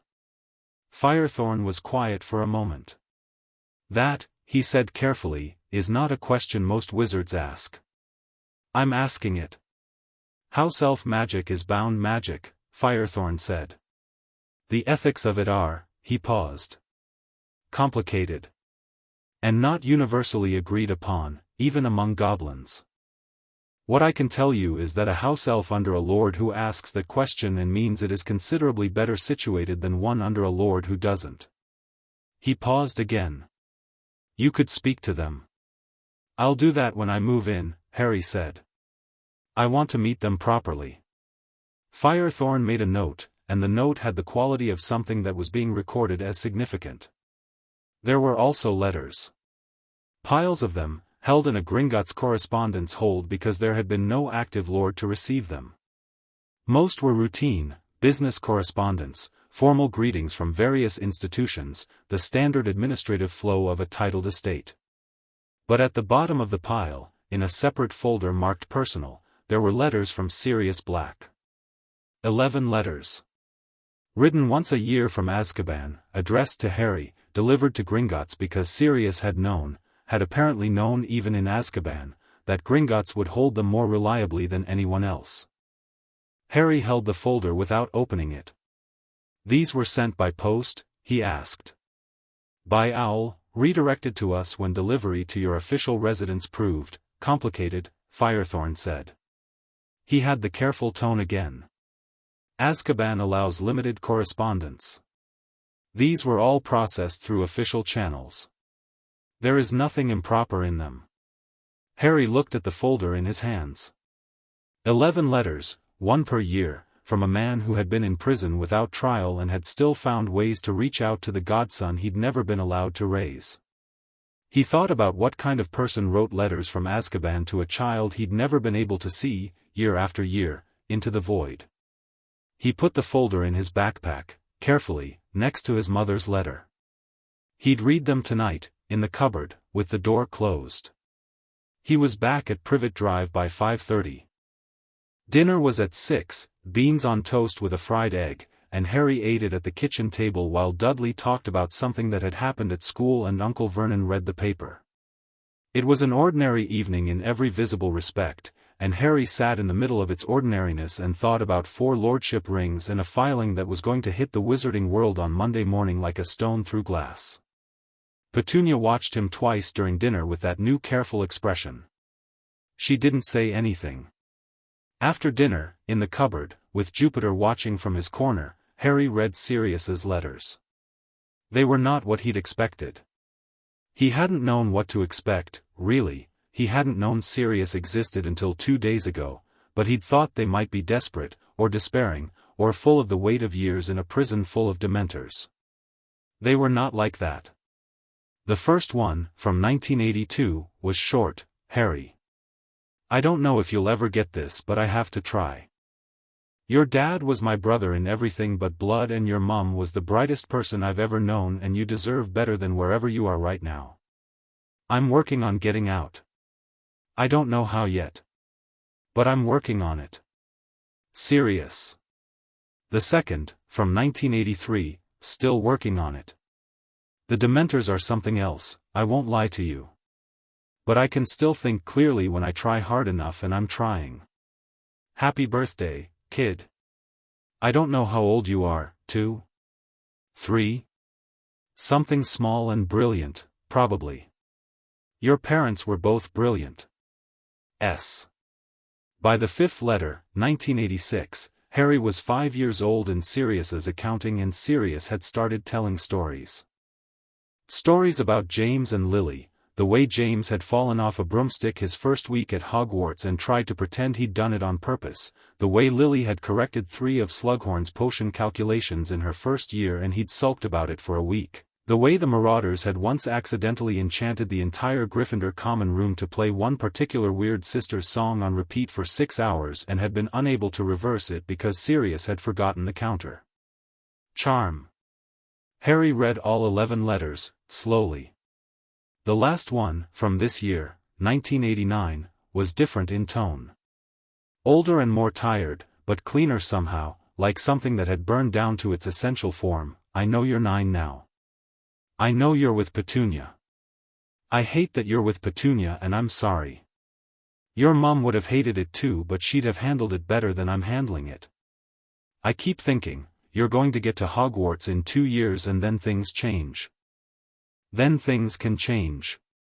Until then, just stay safe and know that someone who loves you very much is doing his best from a place where his best is limited. But that will change. It has to. Sirius. Harry folded the last letter along its creases. He lay on his back in the dark cupboard and looked at the ceiling, 52 by 37 inches, warm pipe on the left, and thought about Sirius Black in Azkaban writing letters to a 9-year-old boy who'd never received them, and about Ragnarok's file with Crouch's signature sending a man to prison without trial, and about Dumbledore countersigning it. And about the Wizengamot sitting in session on Monday morning while journalists watched from the gallery. He was not, he'd decided, going to be angry in the hot and uncontrolled way that wasted energy. But there was a difference between hot anger and cold purpose, and cold purpose, he was finding, was actually a very efficient fuel. He put the letters in the pillowcase next to his mother's letter. Saturday and Sunday passed. Harry spent Saturday doing the garden, which was his assigned chore, and Sunday doing the kitchen, which was everyone's assigned chore but which only Harry ever actually did. He did them without complaint and without rushing, and between jobs he sat in the garden in the sun and thought through the structure of the case, running over the evidence chains and the legal arguments Ragnarok had walked him through, the same way he'd once run multiplication tables to keep himself sharp, compulsively, precisely, because knowing things thoroughly was the most reliable form of security he'd ever found. Sunday evening, Petunia appeared at the cupboard door and stood there for a moment before saying, stiffly, "There's extra from dinner if you want it." Harry looked at her. "Thank you," he said. She didn't say anything else. But she'd left a bowl of the extra pasta on the hallway table, and Harry ate it sitting on the floor outside his cupboard, and was not certain what to do with the fact that even now, even at the end of everything, small gestures could still be unexpected. He was in bed early Sunday night, and lying awake in the warm dark, and thinking about Monday morning. 63 people in a room, all receiving the same notification, while journalists watched. Somewhere in Scotland, in a tower office with a complicated lock, Albus Dumbledore would open an envelope from the International Magical Court and read a name he'd expected to have years more time before reckoning with. Somewhere in Azkaban, Sirius Black would be starting another day that was, as yet, identical to every other day. Not for much longer, Harry thought. He closed his eyes. Monday morning, Privet Drive was mundane and precise. Vernon's car in the driveway, Dudley's cereal, the same news on the radio. Harry ate his small allocated breakfast and washed his bowl and went back to his cupboard and sat on the edge of his cot. He had no way of knowing, from here, what was happening in the wizarding world. He didn't need to know yet. He needed to wait. That was the tactical correct position. Wait, let the mechanism run, don't move until movement was called for. But at 11 o'clock that morning he felt all 4 rings flare simultaneously on his hand, warm, bright, certain, and held on, for a long clear moment. He thought, it's filed. He didn't know if he was right. He had no magical sense that should have told him, no spell or training, just a 9-year-old sitting in a cupboard in Surrey. But he thought, it's filed, and the rings were warm, and somewhere in London a roomful of important people were reading their names in a document they'd never expected to see. He sat in the warm certainty of it for a long moment. Then he opened his backpack and took out his father's letter, the one from the study desk at Potter Manor, still unread, still folded, and looked at his father's handwriting on the front, "Whoever comes after me." He opened it. James Potter's handwriting was nothing like Lily's, big and slightly rushed, like someone who wrote fast because thinking fast was the natural state. If you're reading this, then I didn't make it, and I'm sorry about that too. There are a lot of things I meant to tell you and didn't get to. Here are the most important ones. The Potter family has never, in 11 generations, produced someone unworthy of the name. I say this not to put pressure on you but because it is genuinely true and I thought you should know it. The Black family is complicated but Sirius isn't. Sirius is the best person I know and if he's free when you read this then go to him. If he's not free, do whatever it takes to make him free. He would do the same for you.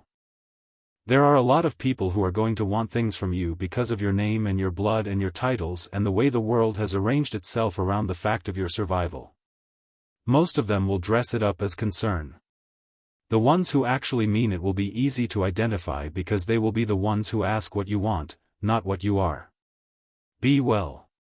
Be honest. Hit back when hit. Your dad, James. Harry read it twice. Then he folded it and put it with the others, and lay back on his cot, and for the first time in 9 years of living in a cupboard, didn't feel like the walls were the right size for him. He felt too large for the space. Not physically. He was still a small underfed 9-year-old in clothes 2 sizes too large, but in some other dimension, some dimension where you measured yourself not in inches but in what you knew and what you intended. He had 4 names on his blood and 4 rings on his hand and a filed suit in the International Magical Court and a man in a Scottish castle who was currently reading a document that would keep him awake for the rest of the week. Hit back when hit, his father had written. Harry looked at the ceiling of his cupboard. He thought, yes. Exactly that. Chapter 4, The suit is filed. The Wizarding World found out on a Tuesday. Monday had been the filing, Ragnarok submitting the case with the International Court at precisely 10:47 in the morning, simultaneous notifications dispatched by International Court Messenger OWL to all 63 named parties. But the International Court had a 24-hour processing window before filings became public record, which meant Monday was 63 people in various states of private panic, and Tuesday was everyone else. Rita Skeeter's article hit the Daily Prophet at 6 in the morning. Harry learned about this from Ragnarok, who sent a Gringotts courier to Privet Drive at 7:15 with a copy of the paper folded around a brief note in the chief account officer's precise script. It has begun. Come when you can. Harry read the article at the kitchen table while Aunt Petunia stood at the counter behind him, very still, pretending to wipe the already clean surface. The headline was enormous. Boy who lived as lord of 4 ancient houses, goblins sue entire Wizengamot by Rita Skeeter in what this reporter can only describe as the most extraordinary legal development in British magical history since the formation of the Wizengamot itself. The Goblin Nation filed suit yesterday against 63 members of the British wizarding establishment, including sitting Minister for Magic Cornelius Fudge, Senior Undersecretary Dolores Umbridge, and Chief Warlock Albus Dumbledore, on behalf of their client, Harry James Potter, aged 9, sole heir and rightful lord of the houses of Potter, Black, Slytherin, and Ravenclaw. The suit, filed with the International Magical Court under Chief Justice Celestina Blythe, alleges a pattern of deliberate interference with Lord Potter's inheritance spanning 8 years, involving the unauthorized suppression of 4 lordship titles, the systematic misappropriation of estate funds totaling over 400,000 galleons, and, in what promises to be the suit's most explosive secondary cause of action, the wrongful imprisonment of Sirius Orain Black, Lord Potter's court-appointed guardian, without trial or legal process. This reporter has obtained early access to the filing summary document, and the evidence cited is, to say the least, comprehensive. The named defendants include virtually every senior figure in the current British ministry as well as several notable names from the previous administration. Albus Dumbledore, headmaster of Hogwarts School of Witchcraft and Wizardry, chief warlock of the Wizengamot, and widely considered the most powerful wizard in Britain, is named as the primary defendant, with the filing alleging that he personally authorized the suppression order renewals that kept Lord Potter ignorant of his inheritance for 8 years and personally directed the transfer of estate funds to a private organization. Lord Potter himself was unavailable for comment. His representative at Gringotts, Chief Accounts Officer Ragnarok, released a brief statement. The Goblin Nation has a legal and contractual obligation to act in the interest of our clients. We are fulfilling that obligation. Ministry spokeswitch Lucinda Tompkins stated that the ministry is reviewing the filing and will respond through proper channels. When pressed on the question of Sirius Black's imprisonment, she declined to comment. This reporter's sources within the Wizengamot have described the mood at yesterday's Monday session, where many members received their notifications in person, as, and I quote directly, absolute bloody chaos. Harry put the paper down. Harry, Petunia said from behind him. It's fine, Harry said. It's not, she stopped. Start it again. People will come here. Important people. They always, when something happens with your world, they come here. Harry looked at her. She was facing away from him still, cloth pressed flat against the counter, and she had the posture of someone waiting for something to land on them. He thought about what it must look like from where she was standing, having kept this child in a cupboard for 7 years at someone else's instruction, and now the child had apparently gone to London alone on a Thursday and filed a lawsuit and made the front page. I'm not going to be here, he said. I'm going to Gringotts. I'll be back tonight. And then? He picked up the paper and his backpack. And then things are probably going to change fairly quickly, he said. But nothing that happens is going to be your fault, and I won't let anyone say it is. She turned around. Her face was complicated in ways he didn't have the full vocabulary for yet. Your mother, she said, and stopped, and then, she would have done something exactly like this. Harry looked at her. Is that a criticism? A pause that lasted long enough to be its own answer. No, Petunia said, very quietly. No, I don't think it is. Harry nodded once and went out the front door. Diagon Alley was extraordinary. He walked through it at 8 in the morning and the atmosphere was nothing like the quiet productive hum of his first visit. People were standing in clusters outside shops, papers in hand, talking at a volume and speed that suggested the news had hit harder and faster than even the front page suggested. He heard his name twice before he'd gone 20 feet, not directed at him, since nobody was looking at a small boy in too large clothes, but in conversation, fragments of sentences. Potter, apparently, the goblins have, and, for houses, can you imagine, and one woman to another, emphatically, always knew something wasn't right, always. He went through the Gringotts' main entrance this time. The tellers were busy but nobody stopped him. The teller who'd first received him 2 days ago caught his eye and gave a micro-nod that said go through, and Harry went through the door behind the counter and down the corridor to Ragnar's office. The office was full. Not Ragnar's office specifically, the corridor outside it. 3 goblins Harry hadn't met, 2 wizards in formal robes who had the specific haggard quality of people who had not slept, and a tall red-haired young man of about 18 or 19 leaning against the wall with a dragon's tooth earring and an expression that mixed professional detachment with genuine fascination. Harry stopped in the corridor and assessed. The 2 wizards looked like solicitors, or wanted to. The 3 goblins looked like they were waiting for instructions. The red-haired young man looked at Harry with an expression that went from mild interest to something sharper the moment Harry's hand was visible, for rings, pulling the sleeve back, and he straightened up off the wall. "You're him," the young man said. "Harry Potter." "Yes," Harry said. "Who are you?" "Bill Weasley. I'm a cursebreaker, Gringotts' Cairo division, currently on temporary reassignment to London because," he gestured at the general chaos of the corridor, "this. Ragnar asked for me specifically because apparently the Slytherin Vault inventory is turning up some things that require a specialist, and I'm the best they've got in Europe for pre-Founders era enchantments." He paused. "You're 9. "Yes," Harry said again. "Right." Bill Weasley blinked. "I thought you'd be, I don't know. Bigger, somehow." "I get that a lot," Harry said. "Is Ragnar in?" "He is, and he's been asking for you since 7. I'd go straight in if I were you." Harry knocked and opened the door. Ragnar's office had acquired 2 additional chairs and a second desk that had been pushed against the wall, and on this desk sat a stack of documents 6 inches thick that hadn't been there on Saturday. Ragnar himself was behind his primary desk, writing something at speed, and he looked up when Harry entered with the expression of a general who has launched his offensive and is now managing the field. "Good. Sit down. We have a great deal to cover." Harry sat. "The Prophet article was faster than I expected. Rita Skeeter has a contact within the International Court's clerical staff. It does not matter, the public disclosure was inevitable and her framing was, on balance, favorable to us." Ragnar set down his quill. "The Ministry has filed 3 procedural challenges since yesterday afternoon. All 3 have been rejected by the International Court on standard grounds.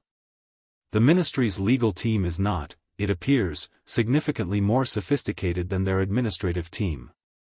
"What kind of challenges?" "Jurisdictional, arguing that the International Court cannot hear a case that is primarily domestic in nature." "Rejected." "Authorization, arguing that you are too young to have validly authorized my representation." "Also rejected, since lordship authorization is age-independent under the Accords." "Standing, arguing that your lordship claim itself is invalid because you accepted the rings before turning 11. This one took a little longer because it required the court to review the ritual records from Saturday, which Sharpclaw submitted immediately." He paused. "The court rejected it on the grounds that magical inheritance acknowledgement cannot be governed by an age requirement that the Ministry itself created and applied inconsistently. They made the argument that I'm too young," Harry said, while simultaneously arguing that the suppression of my titles was legitimate on the grounds that I was a minor. "Yes." The court noticed the contradiction. Harry thought about that for a moment and found it satisfying. "What's happening with Dumbledore?" Ragnar's expression shifted into something more considered. "This is the part one wanted to discuss with you in person. Dumbledore has not filed any procedural challenge. He has not retained a solicitor, at least not yet, and not publicly. What he has done is request an appointment to meet with you directly." The room was quiet for a moment. "He sent the request to Gringotts?" Harry said. "He sent it to Gringotts as your legal address." "Yes." Ragnock reached into the document stack and produced a letter written on Hogwarts stationery, folded precisely. He received his notification yesterday morning. This arrived for you at noon. Harry took the letter and read it. It was shorter than he'd expected. Dear Harry, I imagine you have a great many questions. I imagine also that you are rather angry, and you have every right to be. I should like very much to speak with you, if you are willing. Not to defend what was done, I am aware that some of what is documented cannot be defended, but because I believe there are things you deserve to hear from me directly, rather than from a legal filing or a newspaper. I will come wherever is convenient for you. On your terms, at your time. With genuine respect, Albus Dumbledore. Harry read it twice. Then he folded it and put it on the desk. He's smart, Harry said. Extremely, Ragnock agreed. He knows that refusing a meeting looks guilty and makes the court case worse. He also knows that a direct conversation gives him the chance to reframe things in a way the legal documents can't. He is, as I said, extremely intelligent. The question is whether you want to meet with him. Harry thought about this for exactly the length of time it deserved. Yes, he said. Here. Today, if he can do it. Ragnock raised an eyebrow. You are not concerned about what he might say? I'm not concerned about what anyone says, Harry said. What someone says tells you who they are. I want to know who he is. He looked at the folded letter. He said on my terms.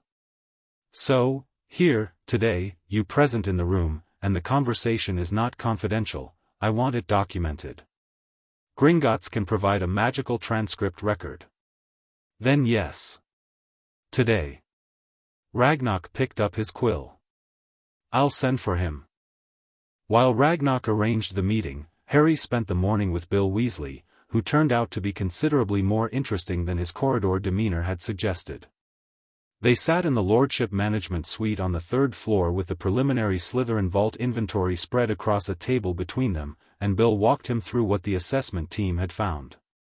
His manner was easy and professional, the kind of person who'd learned to make complicated things sound clear because his job frequently required explaining dangerous enchantments to people who needed to not panic about them. So the vault itself is substantial, Bill said. In terms of objects, there's a significant collection of pre-founders' artifacts, which is why they called me. Most of them are benign, just old and powerful enough to require careful handling. But there's a section at the back of the vault, behind a secondary seal, that I haven't opened yet. Why not? Because the secondary seal has a recognition enchantment on it that I don't want to trigger accidentally. It's keyed to Slytherin blood. He paused. Which would be you. If you come down to the vault, it should open for you the same way the manor door did. Can we go today? After your meeting, if there's time. Bill leaned back. Can I ask you something? Yes, Harry said. How are you this calm about all of this? Harry looked at him. Why wouldn't I be? You're 9. You found out 2 days ago that you're the lord of 4 ancient houses, you've got Gringotts suing the entire British magical establishment on your behalf, Dumbledore is coming in for a meeting this afternoon, and you're sitting here going through a vault inventory like it's homework. He paused.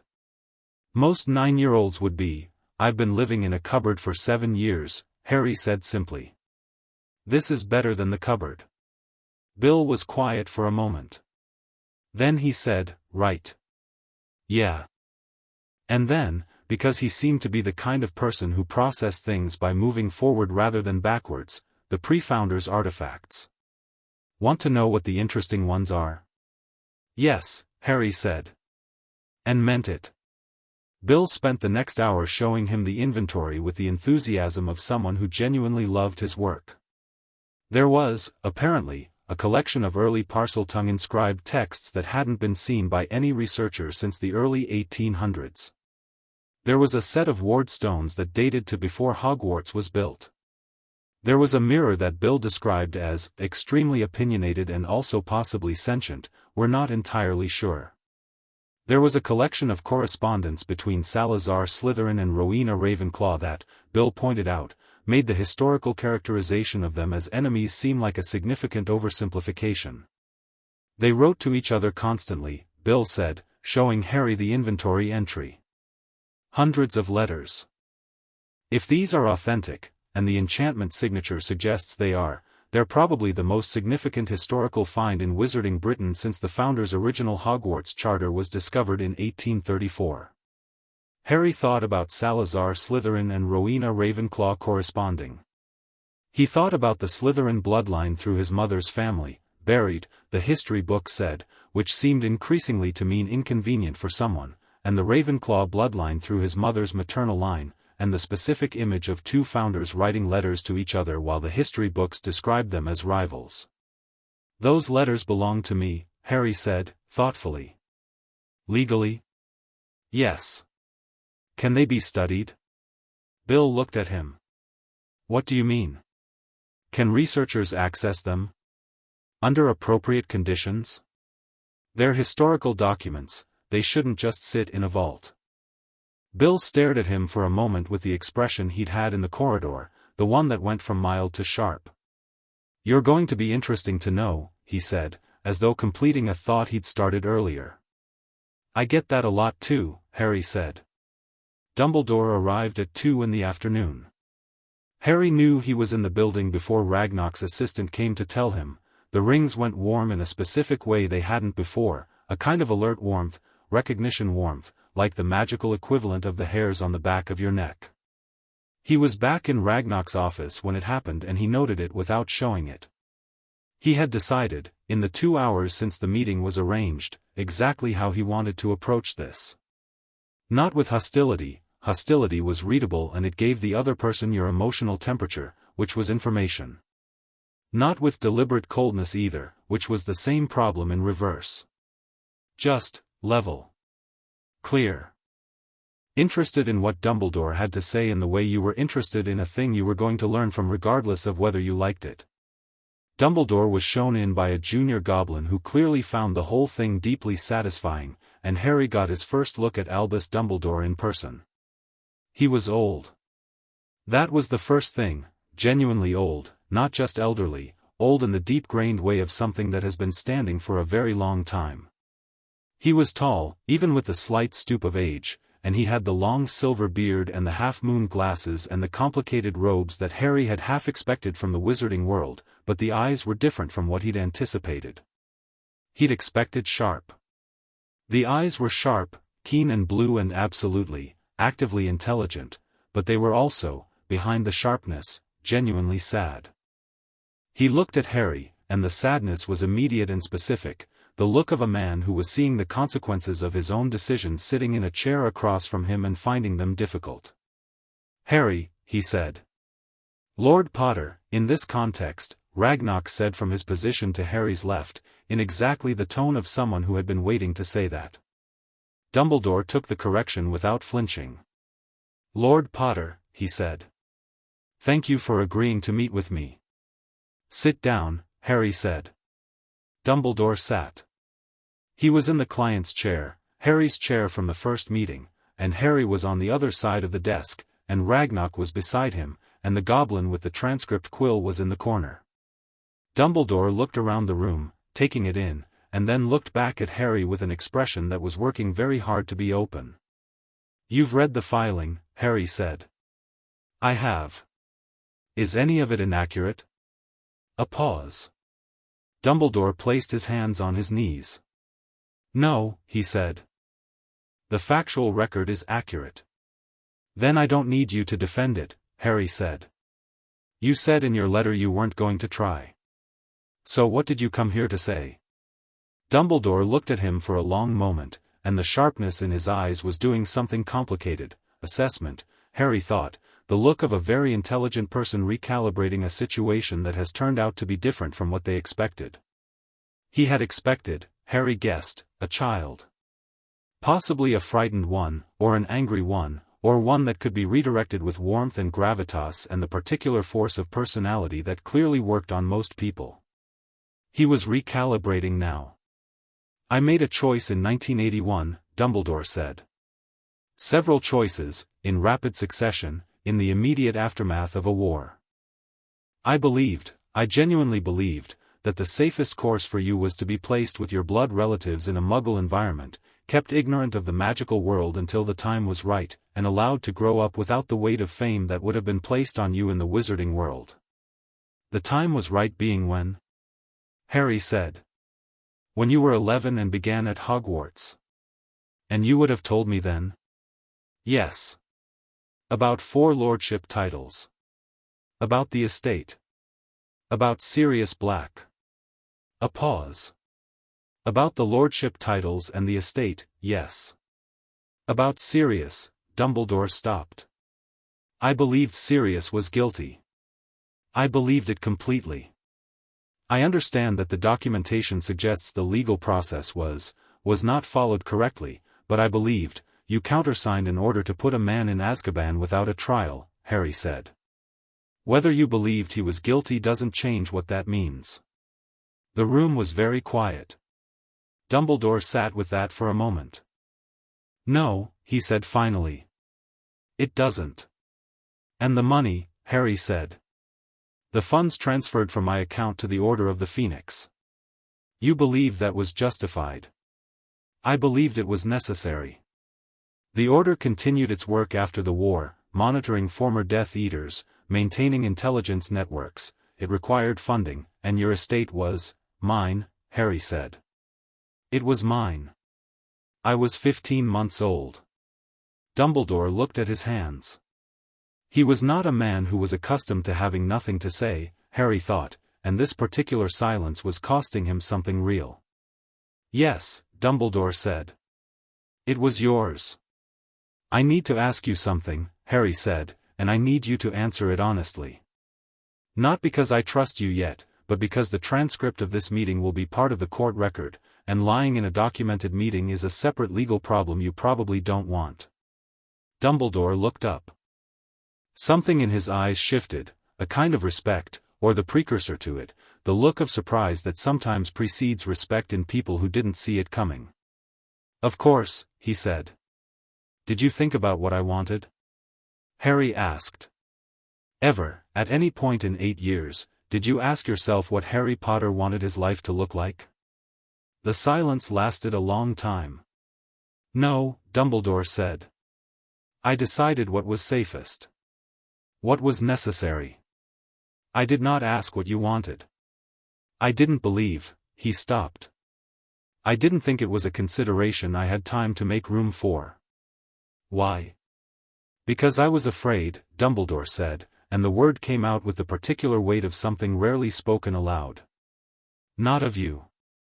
Of what was coming. I believed, I still believe, that Voldemort is not permanently defeated, that he will return, and that when he does, the manner of your preparation will determine whether you survive it. I made choices designed to make you humble, and hungry, and, I made choices I thought would serve the war. You made choices, Harry said, that took 8 years of my life and gave them to people who hated me, while my godfather sat in Azkaban and my inheritance sat suppressed and my family's history sat in a sealed vault.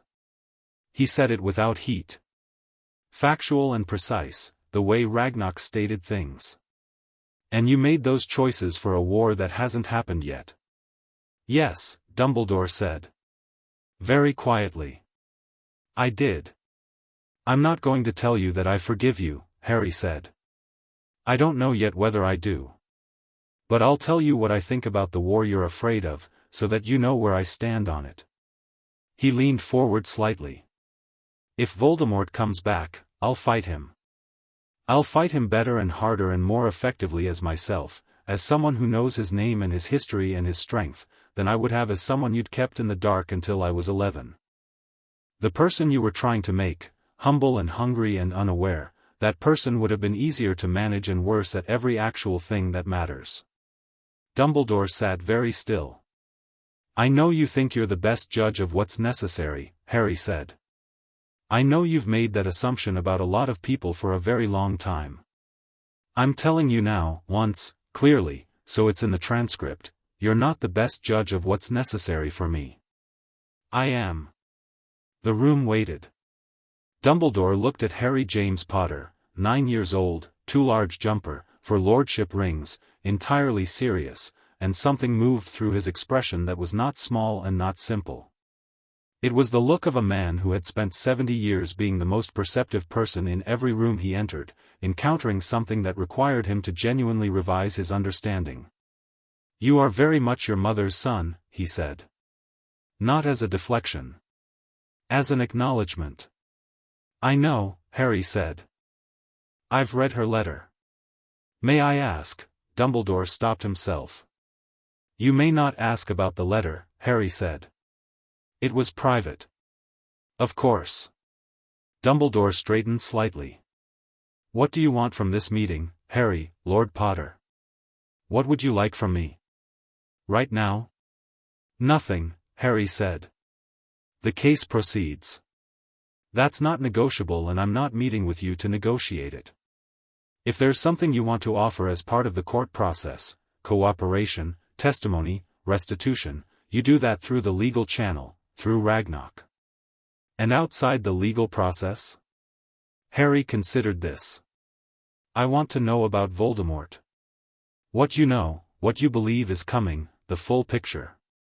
Not because I need you to prepare me, I'm going to prepare myself. But because you have information I don't have yet, and information matters more to me than whether I like its source." He paused. "That's not now. That's later, when I'm settled, when the case is resolved. If you're willing." Dumbledore looked at him for a long moment. "I am willing," he said. "Yes. Good." Harry stood, which was the clearest possible signal that the meeting was over, and Dumbledore stood too, with the kind of automatic courtesy that was deeply ingrained. "Thank you for coming." "Thank you for seeing me," Dumbledore said. He paused at the door, and turned back once, and said, not with calculation, but with something that sounded genuinely unguarded, "I am sorry, Harry. Specifically and personally, not as a legal position. I am sorry." Harry met his eyes. "I know," he said. "I believe you." And then Dumbledore left, and the door closed, and the room exhaled. Ragnarok looked at Harry with an expression that was by now recognizably his version of deeply impressed. "You are 9 years old," he said. "You keep saying that," Harry said. "I keep finding it relevant." Harry sat back down. "The Slytherin vault. Can we go after this?" Ragnarok blinked. "You want to go to the vault?" "Bill said the secondary seal is keyed to my blood and he hasn't opened it yet. I want to see what's in it." A pause. "You just conducted one of the more significant diplomatic encounters in recent British magical history and you want to immediately go open a vault?" "Ragnarok," Harry said. "Yes? I've been in a cupboard for 7 years. I have a vault full of pre-Founders artifacts and a sealed section that responds to my blood, and Bill Weasley says there are letters between Slytherin and Ravenclaw in there." He looked at the goblin. "I'm going to the vault." Ragnarok made a sound that was the closest thing to a laugh Harry had heard from him. He stood up and reached for his key. "I'll get Firethorn." The Slytherin vault was deep, deeper than the Potter vault, reached by a longer cart ride in a direction Harry suspected was not entirely a standard compass bearing. The temperature changed as they descended, and the stone around the cart tracks was different from the stone above, older and darker, and when the cart stopped and Harry stepped out with Bill and Firethorn, the vault door in front of him was nothing like any of the other doors he'd passed on the way down. It was obsidian. Black and polished and set with silver in a serpentine pattern, and it did not have a handle. It had a central panel, smooth and blank, and as Harry approached it the silver began to glow, green-white, like moonlight on water, and all 4 rings went warm and certain on his hand. He pressed his palm to the panel. The vault said, in a voice that came from the stone itself and was not in English and was not in any language Harry consciously recognized but which he understood absolutely, "Who comes?" And Harry, without planning to, without any idea that he was capable of it, answered in the same language, "The air." The vault opened. Bill made a sound behind him that suggested this was not ordinary. Firethorn was already making notes. The vault beyond the door was enormous, larger than the exterior suggested it could be, which was magic behaving as it liked, and it was full. Not cluttered, but full, in the organized specific way of a place that had been arranged by someone who knew exactly what they had and where it was. The main section was everything the inventory had listed. The artifacts, the texts, the ward stones, the mirror at the back that looked at Harry with evident assessment. He looked back at it and it seemed to decide he was satisfactory, and went still. But at the back left corner, behind the main collection, was a second door. Smaller than the first, set flush with the wall, and this one had no panel. It had a lock in the shape of a serpent, and the lock moved when Harry approached. The serpent lifted its head and looked at him, and Harry, by now becoming accustomed to this, said in the same language as before, "Open." It opened. The room behind it was small and lit by its own light source, a sphere of something in the center of the ceiling that had apparently been maintaining itself for centuries, which said something impressive about Slytherin's enchantment work. Inside were books, a writing desk, and 3 locked boxes arranged on a shelf. The books were journals. Harry picked the first one up and opened it. Salazar Slytherin's handwriting was nothing like his mother's and nothing like his father's and nothing like anyone's, angular and precise and ancient, the writing of a mind that had thought everything through before committing it to page. The first entry began, "I have decided to write in plain English rather than cipher for these pages, because I want my heir, whoever you are, however long it takes you to get here, to be able to read them without difficulty. I assume you are extraordinary. The bloodline tends that way." Harry stood in a 1,000-year-old room reading a journal entry addressed to him and thought, with a clarity that had become characteristic of the last 4 days, "Right. This is mine." Behind him, Bill Weasley appeared in the doorway, looked at the room, looked at Harry, and said, with genuine reverence, "Oh, that's extraordinary." "I know," Harry said. "Those journals are mine," Harry said, "and I'm going to read them. But we should get the inventory done first." He set the journal back carefully. "Document everything. Don't move anything without my authorization." "Right," Bill said, visibly adjusting to a 9-year-old giving him professional direction and apparently deciding this was fine. "I'll start with the boxes." Harry looked around the small room one more time, the journals, the desk, the self-sustaining light, a room that had waited 1,000 years for the right person to open it, and then walked back out into the main vault to help with the inventory. There was a great deal of work to do, and he had always preferred to be the one doing it. Outside, somewhere above them, the wizarding world was rewriting its understanding of itself, and in a ministry building across the city, 63 people were discovering that the orphan they'd left in a cupboard had found the letters in the floor. Harry counted artifacts and listened to Bill's commentary and helped Firethorn cross-reference the inventory against the pre-existing records, and thought, good. Let them. He was just getting started. Chapter 5, The Trial of the Century. The International Magical Court convened on the 14th of August. 3 weeks had passed since the filing, and those 3 weeks had been the most densely packed of Harry's life, which was saying something given the density of the preceding 4 days. The wizarding world had not calmed down.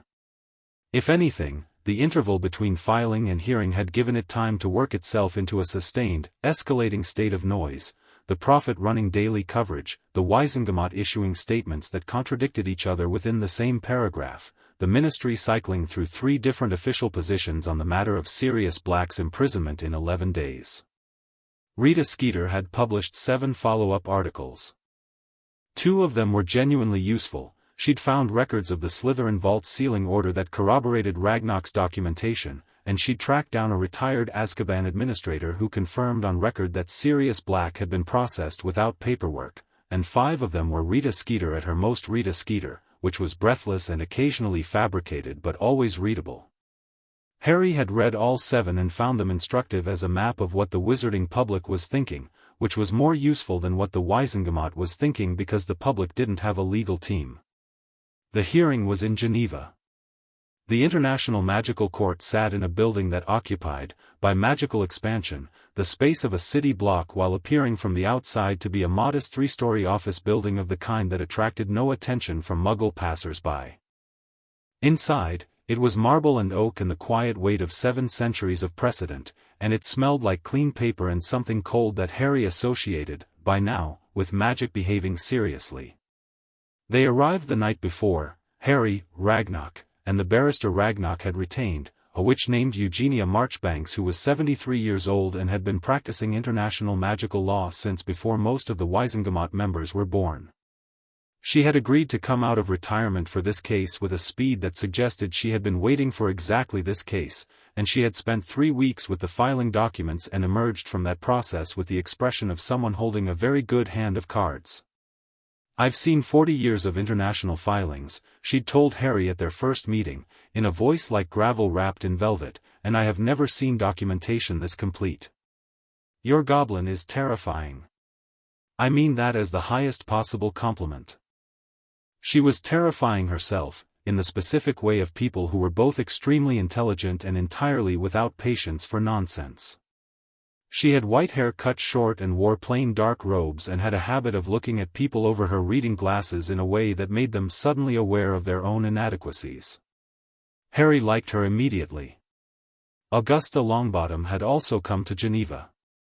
This was not something Harry had arranged, and it was not something he'd expected, but when he came down to breakfast at the hotel the morning of the hearing, she was there, a formidable woman in a vulture-trimmed hat that was somehow exactly right for her, sitting at the table with a cup of tea and the posture of someone who had never in her life sat anywhere without full intention. "Sit down, boy," she said, when she saw Harry, as though this were her breakfast table and he was the guest. "I've read the filing. All of it." Harry sat down. "Good morning, Lady Longbottom." "Augusta," she said, which was apparently a concession she didn't make often, judging by how she said it. "I was on the Wizengamot for 11 years. I was not among those who renewed the suppression orders, I want that noted, but I was present for the first vote and I said nothing when I should have. That is a specific kind of culpability and I am not in the habit of ignoring my culpabilities." She poured him tea with the efficiency of a woman who had decided to do a thing and was doing it. "I am here as a witness, if required. The barrister knows I've made myself available." "How do you know Marchbanks?" Harry asked. "Eugenia was at school with my husband. We've maintained a correspondence for 50 years. She looked at him with the sharp, assessing eyes of someone who'd spent decades navigating political rooms. "You're smaller than I expected." "People keep saying that," Harry said. She studied him. "My grandson is 8. Neville. He'll be at Hogwarts in 3 years. She paused. "He's had a difficult time of it, in some respects. Different from yours, but, the weight of expectations he didn't choose. I thought, when I read about your situation, that I recognized something of that." Harry considered this. "Does Neville know you're here?" "He knows I'm in Geneva on business. He's staying with his great-uncle." She set down her cup. "I expect the two of you will meet eventually. Hogwarts has a way of putting people together who need finding." She straightened her hat with the authority of someone who considered the matter closed. "Eat your breakfast. The hearing starts at 9. The courtroom was already full when they arrived at 10 to 9. Not the public gallery, the gallery was sealed for this hearing, which was standard practice for international court proceedings, but exceptions had been made for accredited press and for several categories of interested party, and the result was a gallery that looked like it contained approximately every significant wizarding journalist in Europe plus a dozen observers Harry couldn't immediately identify. The floor of the court had a long plaintiff's table on the left and an equally long defendant's table on the right that had clearly been extended to accommodate 63 people and was still not entirely comfortable. Most of the defendants were present in person, ministry officials in formal robes, Wizengamot members who had the specific quality of people trying to look unconcerned while being extremely concerned, and at the far end of the defendant's table, separate from the others by choice or by the instinct of the room to give him space, Albus Dumbledore. Harry took his seat at the plaintiff's table. Ragnarok to his left, Marchbanks to his right, and the filing documents in a stack in front of him that was 3 inches thick but which he'd read completely twice and could have recited selectively from memory. He looked across the room. Dumbledore met his eyes. He nodded, once. Harry nodded back. Cornelius Fudge, seated nearest the center of the defendant's table, was sweating visibly and had the look of a man who had arrived at this situation through a series of decisions that had each seemed reasonable at the time. His solicitor, a nervous young wizard named Perkins who had apparently been retained at short notice, kept trying to say something to him and being waved off. Dolores Umbridge was at the end of the table and wore pink robes that were wrong in this room in a way that seemed almost principled, and she had the expression of someone who believed that if she projected enough certainty she could will the proceedings in a different direction. Harry had read her name in the ledger, 47 galleons, described as consultation fees, which was the most dishonest use of 2 words he'd encountered, and thought her expression was the expression of someone who had never in her life been held to account for anything and was finding the prospect galvanic. The justices entered at precisely 9 o'clock. 7 of them, robed in the court's colors, navy and silver, and they moved to the bench with the uniform efficiency of people who were extremely serious about their work. Chief Justice Blythe was in the center. She was a tall woman, Norwegian, with iron-gray hair pulled back and the particular quality of stillness that very powerful people sometimes had, not stillness as absence, but stillness as concentration, all that energy pulled in and focused. She surveyed the room once. Her eyes passed over the defendant's table, the plaintiff's table, the gallery, and came to rest, briefly, on Harry, and her expression shifted by approximately nothing, and yet Harry got the distinct impression of something registered and noted. "This court is in session," she said, in English accented with the precision of someone who had learned the language completely and well. "The matter before us is the Goblin Nation contra the Wizengamot of Great Britain and associated parties, filed under the Goblin Wizard Inheritance Accords of 1478, the International Magical Property Covenant of 1803, and the Wizengamot's Internal Conduct Standards of 1919. I am Chief Justice Blythe. To my left, Justices Havelock, Stein, and Greywater. To my right, Justices Moreau, Flinty, and the Honorable Delegate Stargazer of the Centaur Alliance." She settled her papers. "Before we begin, I want to note for the record that this court has received 3 applications to dismiss the proceedings on procedural grounds, all of which were rejected prior to this hearing. I do not expect to receive additional procedural applications during the hearing itself. If I do, I will treat them as evidence of bad faith on the part of the party submitting them." She looked at the defendant's table. "Are we clear?" The defendant's side said yes, quickly, with the exception of Umbridge, who said it slightly later and slightly louder, as though trying to establish that her yes was a voluntary yes. "Counsel for the plaintiff," Blythe said. "Marchbanks." Opening. Eugenia Marchbanks rose from her chair with the unhurried confidence of a woman who had earned every gray hair and intended to use all of them. "Chief Justice, Justices, Honorable Delegate," she began. "What we are presenting today is not a complicated case. It is, in fact, a simple case dressed in a great many documents, and what those documents collectively demonstrate is this: a child was robbed." She let that sit for exactly the right amount of time. He was robbed of his name. He was robbed of his history. He was robbed of his guardian and his home and 412,730 galleons that belonged to him under law older than every person in this room.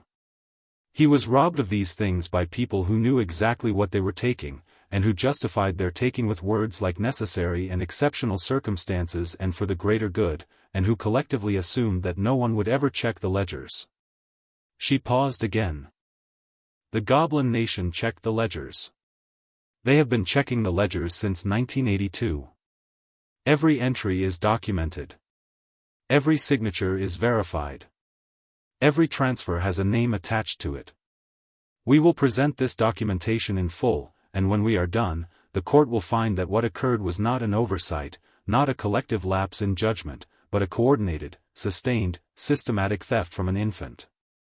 We ask for full restitution, the immediate restoration of all suppressed titles, the immediate release and full exoneration of Sirius Orain Black, and the penalties prescribed under the Accords for deliberate interference with a lord's inheritance." She sat down. "Thank you." The room was very quiet. The defendant's lead counsel, a senior barrister named Thickness, who had the professional smoothness of someone who handled difficult cases regularly and was beginning to suspect this one was beyond his skill set, rose and delivered an opening that was competent and careful and amounted to, "The ministry acted in good faith under difficult circumstances and the documentation, while accurate, lacks context." Marchbanks, without moving or changing her expression, somehow conveyed that she found this very nearly charming. The morning was documentation. Ragnock was the first witness. He took the stand with the manner of a general briefing his troops and spent 2 hours walking the court through the ledgers, every withdrawal, every transfer, every renewal order, with a precision and completeness that left no interpretive room. The defendant's counsel attempted cross-examination twice and retreated both times after Ragnock demonstrated, with unruffled specificity, that every alternative explanation Thickness offered was directly contradicted by a document in the appendices. The accounting records were admitted as evidence in full. The lordship ritual documentation was admitted.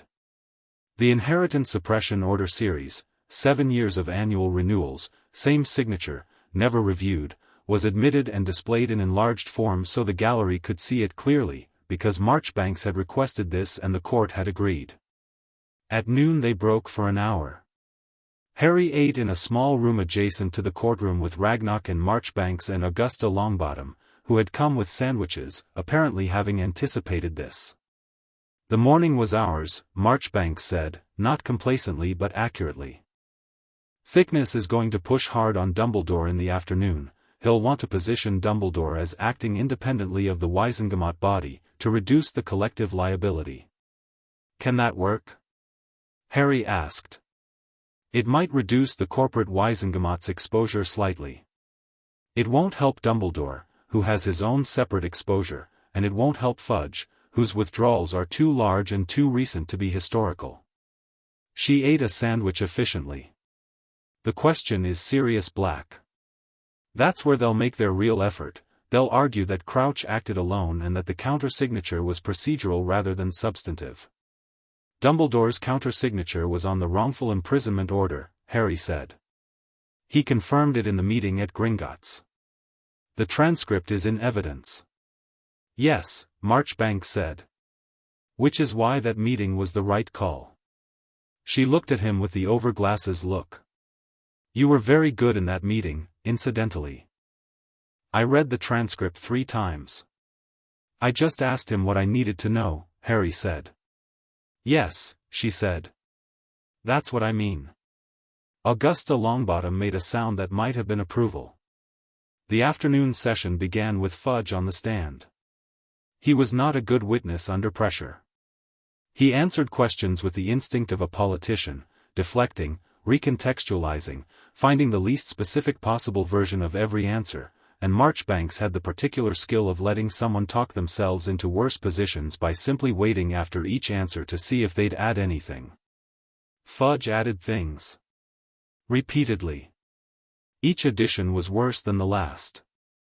By the time Marchbanks reached the question of the December 1985 withdrawal, 40,000 galleons, described as Ministry Security Services Fund allocation, Fudge had already established 3 different and contradictory accounts of his involvement in the estate management process, and the court was watching him with the specific expression of people who have stopped needing to take notes because the point is already made.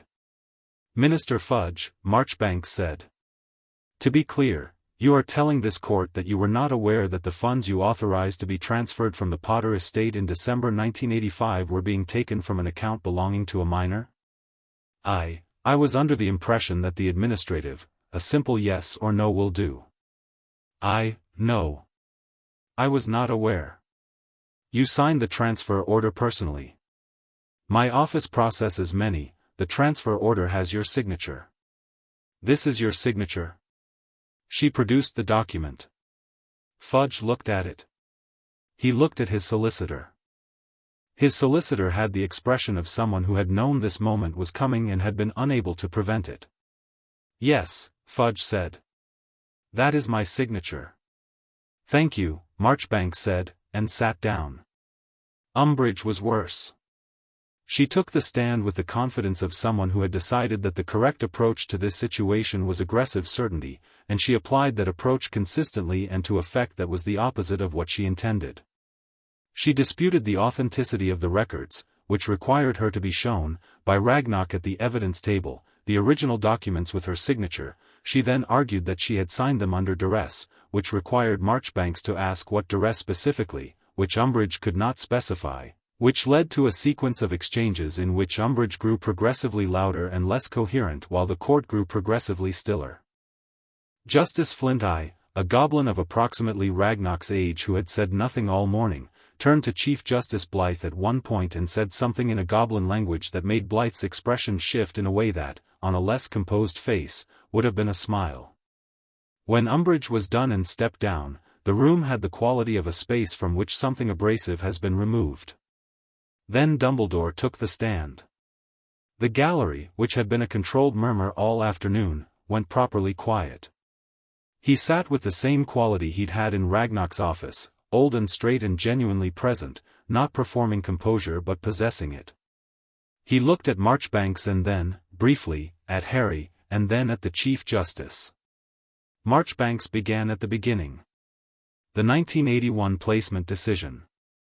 The suppression order. The estate transfers.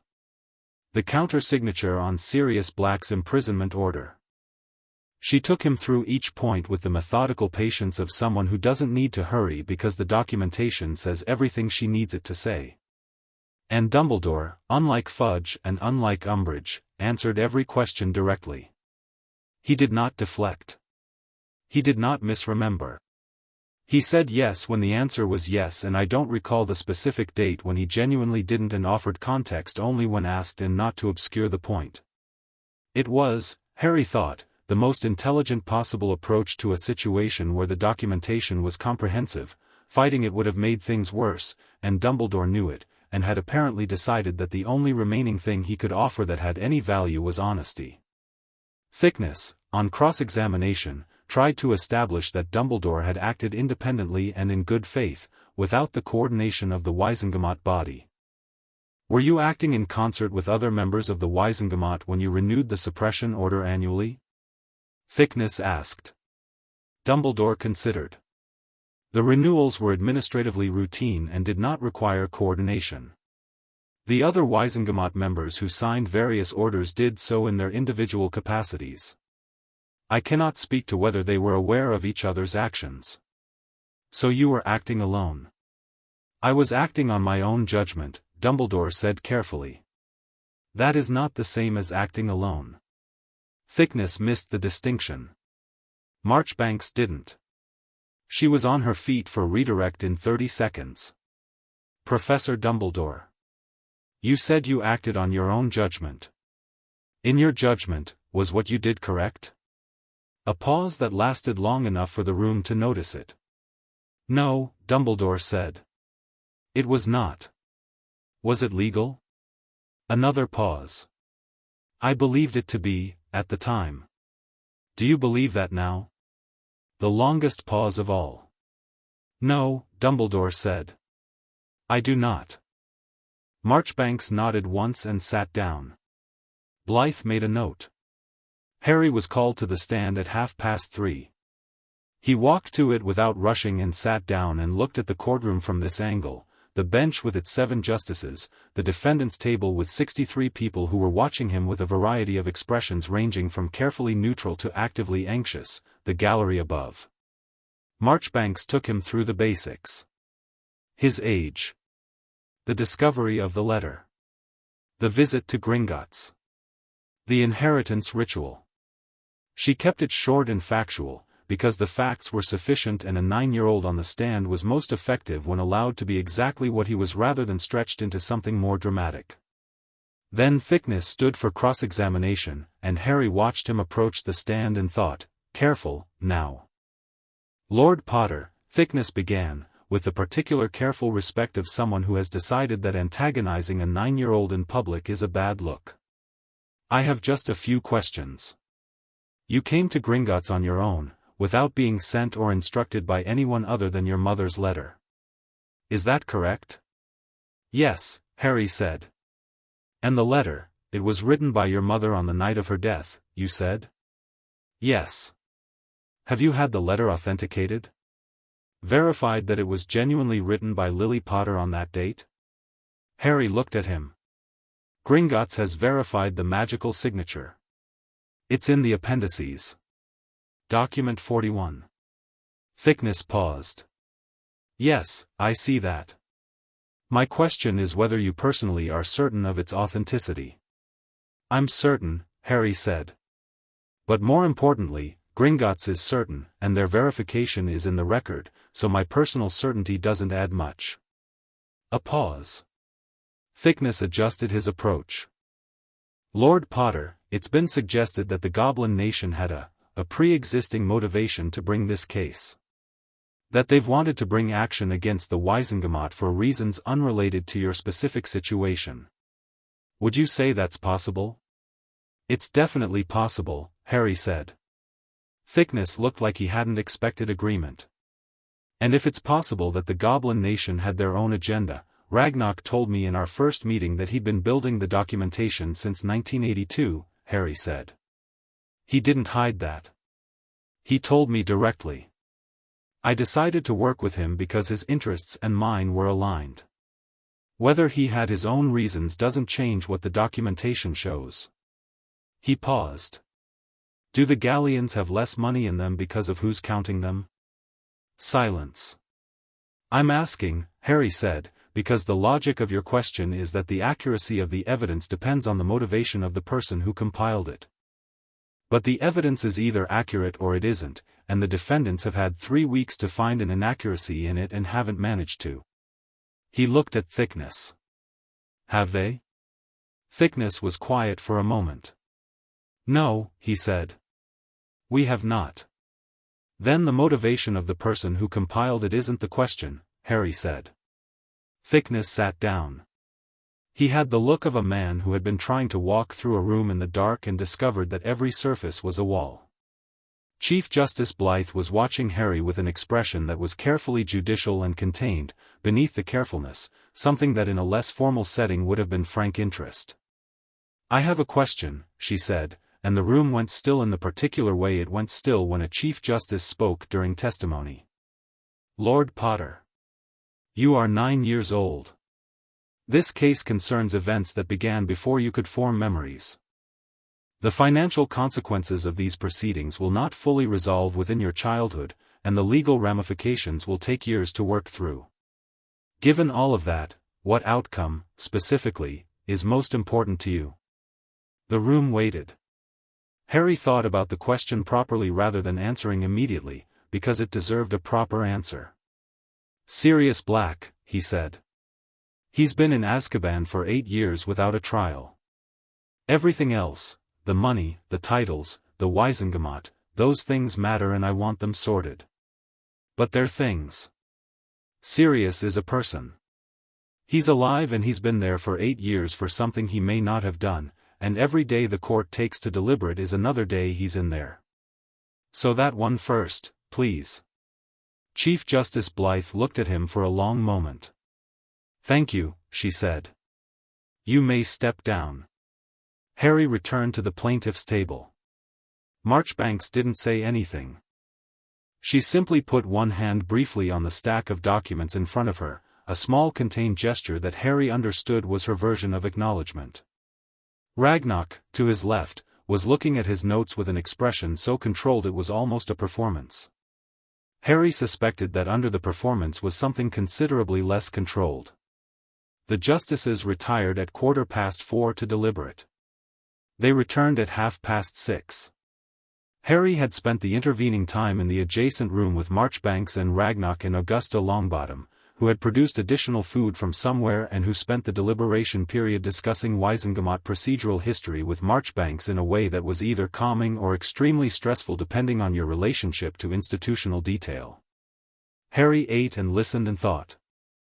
Bill Weasley appeared at 5:15 with a report on the Slytherin vault inventory. He'd been working through it during the hearing, apparently, because Bill Weasley's relationship to interesting curse-breaking work was absolute, and the 3 locked boxes from the inner room had turned out to contain, respectively, a collection of Slytherin bloodline documents including the full record of the Evans branch, which confirmed every detail of his mother's letter in formal genealogical terms, a set of Founder-era ward keys that Firethorn had described as the most significant magical instruments he'd handled in his career, and a small locked box inside the larger locked box which contained a note in Slytherin's handwriting reading, "You will know what this is for when you need it," and a single, apparently ordinary small stone that Harry put in his pocket and decided to think about later. When the court reconvened at 6:30, the gallery was fuller than before. Chief Justice Blythe settled her papers and looked out at the room without hurrying. "This court finds as follows," she said. "On the primary cause of action, unlawful suppression of lordship inheritance rights, finding for the plaintiff on all counts. The suppression orders are void and are struck from the record. All 4 lordship titles are confirmed as validly held by Harry James Potter, effective the date of the inheritance ritual." The gallery went up in noise. Blythe raised a hand and it came down. "On the secondary cause of action concerning estate misappropriation, finding for the plaintiff. Restitution is ordered at triple the documented amount, payable by named parties in proportion to the documented withdrawals, within 30 days. More noise. Blythe didn't raise her hand this time, letting it run for a moment before it subsided on its own. "On the cause of action concerning the wrongful imprisonment of Sirius Orain Black, finding for the plaintiff." She looked directly at the ministry section of the defendant's table. Sirius Black was imprisoned without trial, without legal representation, and without adherence to any applicable legal standard, in violation of 3 separate provisions of the International Magical Rights Accords.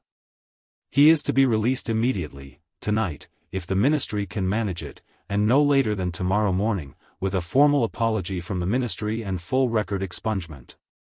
She paused. "This court would like to make clear that if Mr. Black is not free by tomorrow morning, the Ministry of Magic will find itself facing a secondary action for contempt that will be considerably less comfortable than this one." Fudge had gone a color that wasn't quite in the normal human range. "On the corporate liability of the Wizengamot body as an institution, finding for the plaintiff.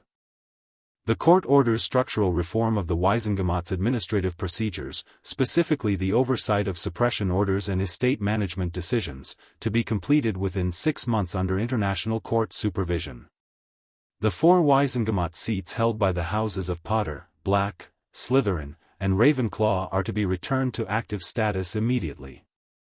On the individual liability of Albus Percival Wulfric Brian Dumbledore, the court finds that Professor Dumbledore bears primary personal responsibility for the sustained suppression of Lord Potter's inheritance and for the countersignature of Mr. Black's unlawful imprisonment order. The court further finds that Professor Dumbledore's conduct, while not undertaken with criminal malice, constitutes a deliberate pattern of interference that caused sustained harm to a minor." She looked at Dumbledore directly. "The court is not, at this time, making a referral to the International Magical Prosecution Office, having considered Professor Dumbledore's testimony, specifically his candor under oath, and the context of extraordinary post-war circumstances. However, this finding will remain on record, and any subsequent conduct that resembles the pattern documented here will be treated significantly differently." Dumbledore nodded. He was sitting very still. "Professor Dumbledore will step down as Chief Warlock of the Wizengamot within 30 days. He may retain his position as headmaster of Hogwarts School, subject to Lord Potter's," the court paused almost imperceptibly, "discretion, given that Lord Potter will himself be a student at that institution in approximately 2 years. Harry felt Marchbanks look at him sideways. He kept his expression level and his attention on Blythe. "On the cause of action concerning the illegal sealing of the Slytherin and Ravenclaw vaults, finding for the plaintiff. Both vaults revert to Lord Potter immediately and their assets are to be fully inventoried within 60 days.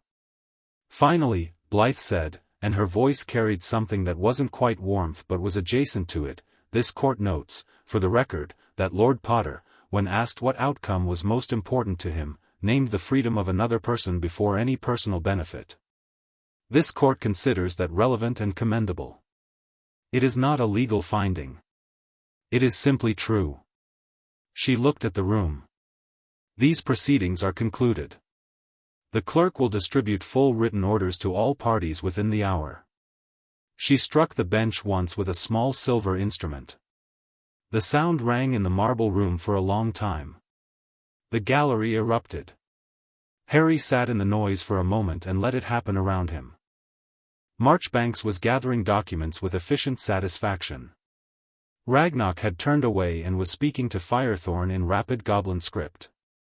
The defendant's table was a study in different varieties of ruin. Fudge had gone from bad color to worse color. Umbridge looked as though she was going to say something and was being physically restrained from it by her solicitor, and the broader Wizengamot contingent was producing the sound of 60 people trying to have 60 different conversations at once. Dumbledore had not moved. Harry looked at him across the room. Dumbledore met his eyes, and for a moment the gallery noise and the documents and the aftermath of the hearing were all in the background, and it was just two people, one very old and one very young, looking at each other across the results of 8 years of decisions and one afternoon of reckoning. Dumbledore inclined his head. Not a bow, too small for that. Just an acknowledgement. An acceptance of the specific reality of where they now stood. Harry nodded back.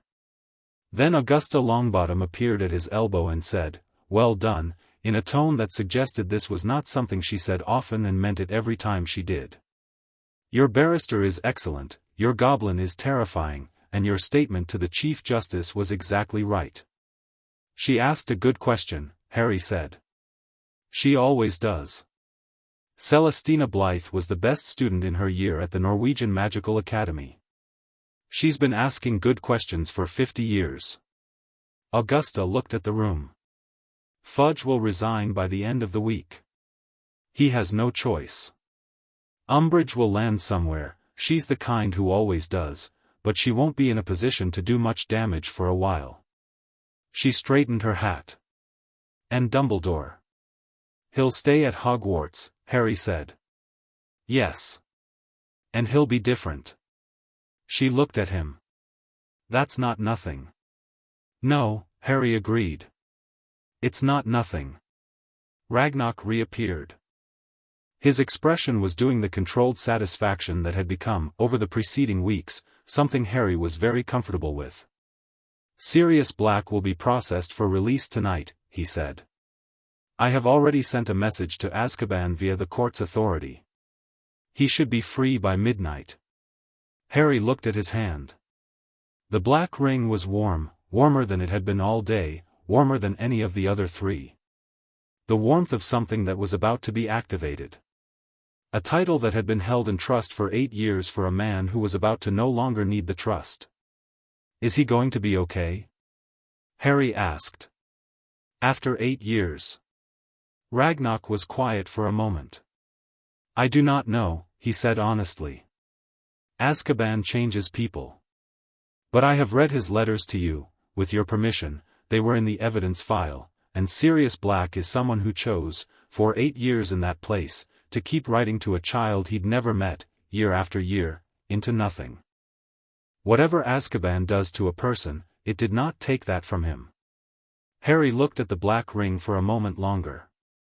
Then he picked up his backpack, the same one with the cartoon dinosaur, somewhat the worse for wear, and stood up. Can we send him a letter tonight? Harry asked. Before he's released. So he knows someone knows he's getting out. Ragnarok already had a quill out. What would you like to say? Harry thought about 11 letters in a filing case, and a man who had written someone who loves you very much is doing his best from a place where his best is limited, and thought about what you said to someone who had been in a terrible place for 8 years and was about to come out of it. Tell him, Harry said, that I read his letters. All of them. Tell him the one about my dad falling off the broomstick is my favorite. And tell him to come to Potter Manor when he's ready, but not before he's ready. There's no rush. Ragnarok wrote it. He folded the note and sealed it with the Gringotts seal and passed it to a junior goblin for immediate dispatch.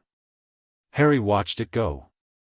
Outside the building, the late Geneva evening was ordinary and blue and entirely unaware of what had happened inside, and Harry stood in the doorway for a moment breathing it before turning back to the room, to Marchbanks already planning the restitution process, to Augusta Longbottom discussing structural reform with two of the court's clerks as though she'd been waiting for this assignment, to Ragnarok managing 17 things simultaneously with the focus of a man who has been working toward a single point for years and is now beginning the work that follows it. He thought, this is not the end of anything. He thought, this is what the beginning of a different thing feels like. The rings were warm on his hand, all 4 of them, and the evening was blue, and somewhere across the channel a man who had been locked away for 8 years was going to read a note about a broomstick story and know that someone had been paying attention. Harry went back inside. There was still a great deal of work to do. Chapter 6, Lord of Many Names Sirius Black arrived at Potter Manor on a Wednesday morning, 11 days after the hearing. Harry had been expecting him sooner, and then had corrected himself for expecting anything in particular, because he had no real framework for what 8 years in Azkaban did to a person's sense of time or their capacity to move through the world immediately afterward. Ragnarok had sent weekly updates, Sirius released, Sirius undergoing medical assessment at St. Mungo's, Sirius transferred to a ministry-approved recovery residence, Sirius discharged from the residence against medical advice but not against his own, and Harry had read each one and thought, when he's ready, exactly as he'd told Ragnarok to say. 11 days was, apparently, when he was ready. Harry was in the library when the manor wards told him someone was at the gate. Not in words, the wards didn't speak, they just changed the quality of the air slightly, a warmth that moved through the walls from the direction of the gate. He'd been spending the mornings in the library since moving in a week ago, working through his father's study and the Slytherin journals and a reading list Marchbanks had compiled for him about international magical law and Wizengamot procedure, because he had 2 years before Hogwarts and he intended to use them properly. He went to the front door and opened it before Sirius reached it, which meant he got his first look at his godfather while Sirius was still on the path. He was tall. That was the first thing. Harry had known intellectually that the Blacks were tall, it was in every painting in the Black estate records, but the physical reality of it was striking. He was thin in the way of someone who had lost a lot of weight over a long time and was beginning to recover it, not quite the skeletal devastation Harry had braced himself for, because 11 days at St. Mungo's had apparently done something, but still carrying the hollowness of Azkaban in his face. His hair was long and dark and somewhat chaotic, and he was wearing new robes that sat on him with the slight awkwardness of someone not quite reaccustomed to the weight of fabric. He was 41 years old and he looked like someone who had been through a war. Which he had.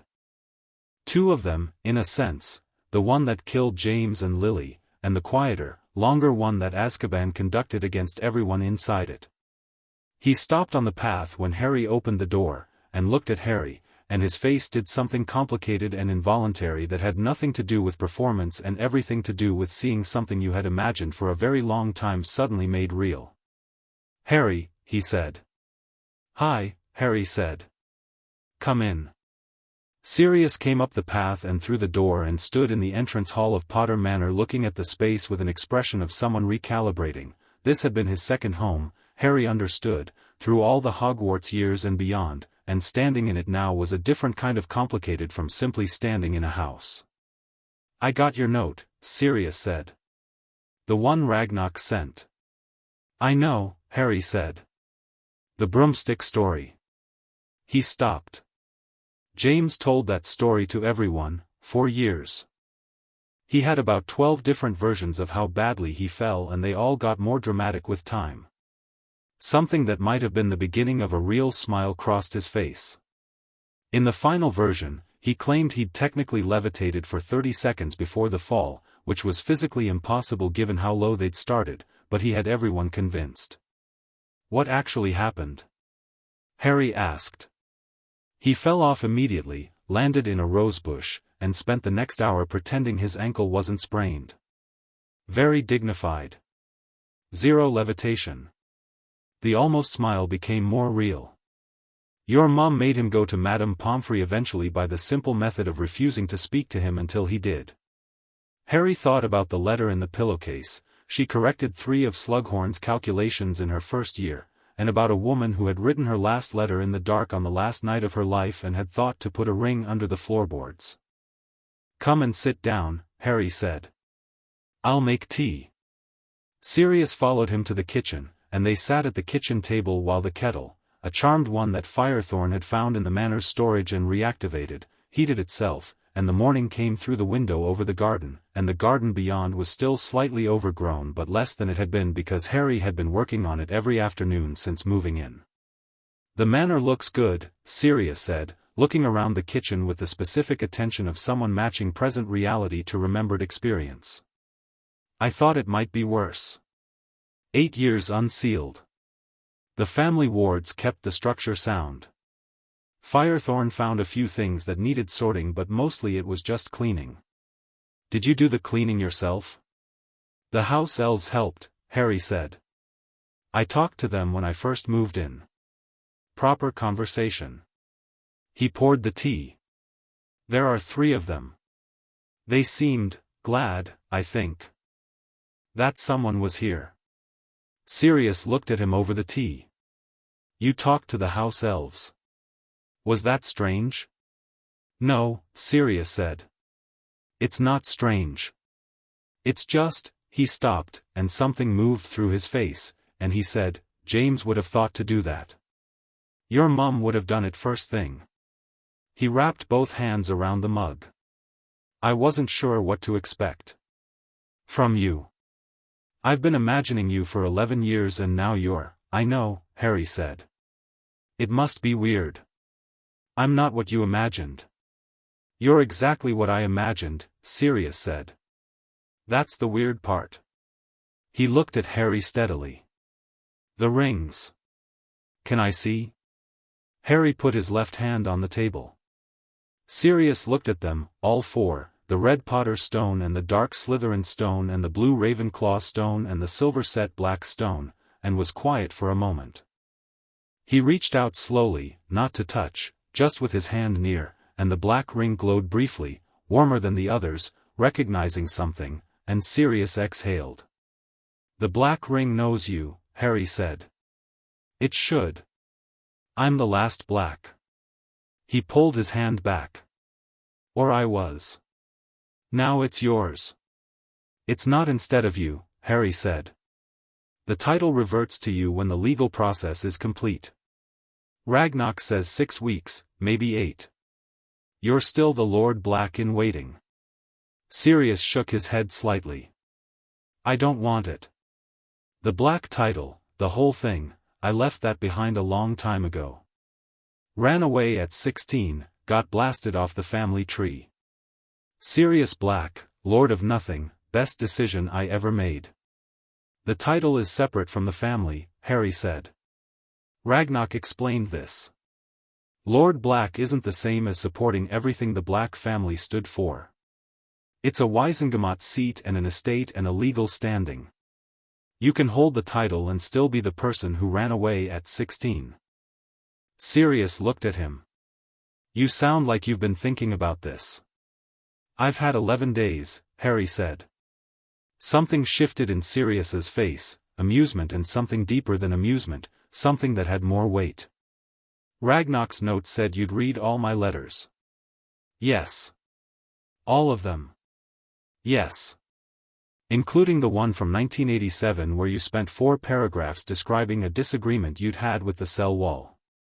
Sirius made a sound that was entirely a laugh, genuine and slightly startled, the laugh of someone remembering that laughing was something they could do. "I had strong feelings about the cell wall," he said. "It was uncooperative. You told it to move 3 inches to the left. It should have. The proportions were unreasonable."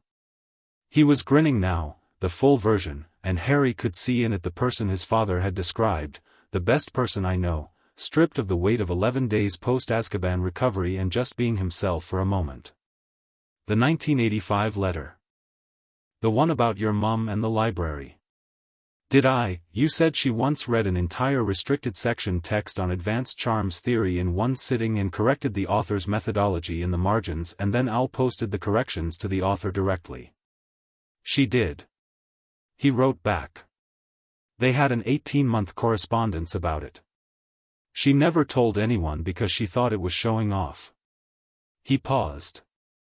She was absolutely showing off. She was brilliant and she knew it, and she was modest about it in a way that was itself a kind of showing off. Harry looked at his tea. He thought about the phrase "I knew you from the first moment I held you" and the word brilliant and the woman who had written in the margins of restricted texts and also under the floorboards. "Tell me more things," Harry said. So Sirius did. For an hour they sat at the kitchen table in Potter Manor, and Sirius talked about James and Lily, not the war, not the end of things, but the middle of things, the long ordinary middle of two people who were funny and complicated and real. James, who had been arrogant and then grown out of it, mostly. Lily, who had never suffered fools and had considered James a fool for approximately 3 years before he'd proven otherwise. The Marauders, their adventures, the Hogwarts years, the maps and the mischief and the specific quality of a friendship so deep it had lasted, in some form, through everything. Harry listened to all of it and stored it carefully and felt it settle into him like something structural, the past as something that had actually happened, that had people in it who had been real and funny and alive, not just the backstory to a war. The formal legal process was still running, but its rhythm had shifted from urgent to administrative, which was an improvement. Marchbanks was managing the restitution calculations, which were substantial and were being processed by the International Courts Enforcement Division. The first payments had already been confirmed, Fudge's portion, and Umbridge's, and several of the smaller Wizengamot contributors, and the total was accumulating in a separate Gringotts vault that Ragnarok had labeled, in his notes, Justice, accruing. Fudge had resigned 4 days after the hearing, as Augusta Longbottom had predicted. His resignation statement had cited personal health reasons, which everyone understood meant "I would rather not be here when the full restitution order lands," and had been treated with the dignified fiction that official statements usually received. His replacement was being debated by the Wizengamot, without its 4 oldest seats, which were now active and held by Harry through his lordships. The voting math had changed significantly, and the debates were reportedly heated. Harry had sent written instructions about the Wizengamot votes to Marchbanks, who held power of attorney for his lordship functions until he turned 17. His instructions were specific and practical: vote for the structural reform the court had ordered, vote against any candidate for minister who had been named in the suit, and on any matter relating to the rights of non-wizard magical beings, vote yes. Marchbanks had read the instructions and sent back a one-line reply, "Understood. Your votes are going to cause considerable disruption." Good. Umbridge had not resigned. She had been reassigned to a position with the technical title of Senior Liaison Officer for Interdepartmental Communications, which had no actual authority and required her to sit in a small office on the 4th floor filing cross-departmental memos. It was, Augusta Longbottom had told Harry with some relish, considered within the ministry to be the most effective punishment available that stopped short of actual dismissal. Dumbledore had stepped down as Chief Warlock on the 30th day. He remained headmaster of Hogwarts, and Harry had received a letter from him 2 days after the hearing, not about the case, not about their meeting, but a brief note that said simply, "I understand you are establishing yourself at Potter Manor. If you find yourself wanting access to the Hogwarts Library's restricted section for your research, I have arranged standing access for you. You will not need to ask anyone for permission." Harry had written back, "Thank you. I'll use it well." That was the full extent of their correspondence to date, and it felt, to Harry, like the right scale for where they were, not warmth, not hostility, but something honest and calibrated that might eventually become something more. Bill Weasley came by the manor on the Thursday after Sirius arrived. He'd finished the Slytherin vault inventory, all 3 levels of it, including the inner room, and he came with a copy of the completed document and the manner of someone who had spent the preceding 2 weeks doing some of the most interesting work of his career and wanted to talk about it at length. Harry made more tea and they sat in the study, and Bill talked, and Sirius, who had elected to stay at the manor, occupying a guest room with the slightly dazed quality of someone who had not slept in a real bed for 8 years and was discovering that real beds were very different from Azkaban cots, wandered in halfway through and sat on the desk and listened. The 3 locked boxes from the inner room had all been fully assessed now. The genealogical documents confirming the Evans Slytherin bloodline were authentic, verified by 3 separate methods and submitted to the International Court as supplementary evidence, which had made a number of people very uncomfortable because it permanently and irrefutably demolished the narrative of Lily Evans as an accidental magical outlier. She had been magical because she had come from a magical bloodline, hidden and buried in the Muggle branches of a family that had been quietly extraordinary for 1,000 years. The history books are going to need rewriting, Bill said, with the satisfaction of someone who found this prospect delightful. Several of them, Harry agreed. The Slytherin-Ravenclaw correspondence alone, Harry, those letters are going to change how historians understand the founding of Hogwarts. Slytherin and Ravenclaw weren't enemies. They were colleagues, they were possibly the closest of the 4 founders, and Slytherin's departure wasn't a falling out over Muggleborns, Harry said. He'd read the first several dozen letters by now. It was a political disagreement about the school's relationship with the ministry, which didn't exist yet but Slytherin saw coming. He saw the ministry coming, Sirius said, from the desk, with an expression of profound amusement. 1,000 years in advance. And he still lost the argument. He didn't exactly lose it, Harry said. He left. There's a difference. He paused. He left and he hid things and he arranged for someone in his bloodline to eventually find them, which is, I don't know, it's either very wise or very dramatic. Both, Bill said. Definitely both. The man built a vault with a door that spoke and a room that waited 1,000 years. He was committed to the bit. The stone from the 3rd locked box, the one the note said you will know what this is for when you need it, was sitting on the desk in the study. Harry had looked at it every day and still hadn't worked out what it was for, which he found slightly frustrating and which Firethorn had told him not to worry about. Slytherin's enchantments activate when they're needed, Firethorn had said. Not before. Trying to activate them before you need them will only produce a very unresponsive stone. Harry had taken this on board and left the stone alone and felt the rings go warm every time he picked it up, which he was taking as a sign that it was simply waiting. Neville Longbottom arrived on a Saturday. Augusta brought him, and Harry had been told to expect them, and he stood at the manor gate and watched a boy his own age walk up the road beside an old woman in an extraordinary hat, and thought about how the days since the hearing had been full of important things and how most of them had been, in the final analysis, about paperwork and money and institutional structure, and how what he hadn't had yet was someone his own age who wasn't managing a professional relationship with him.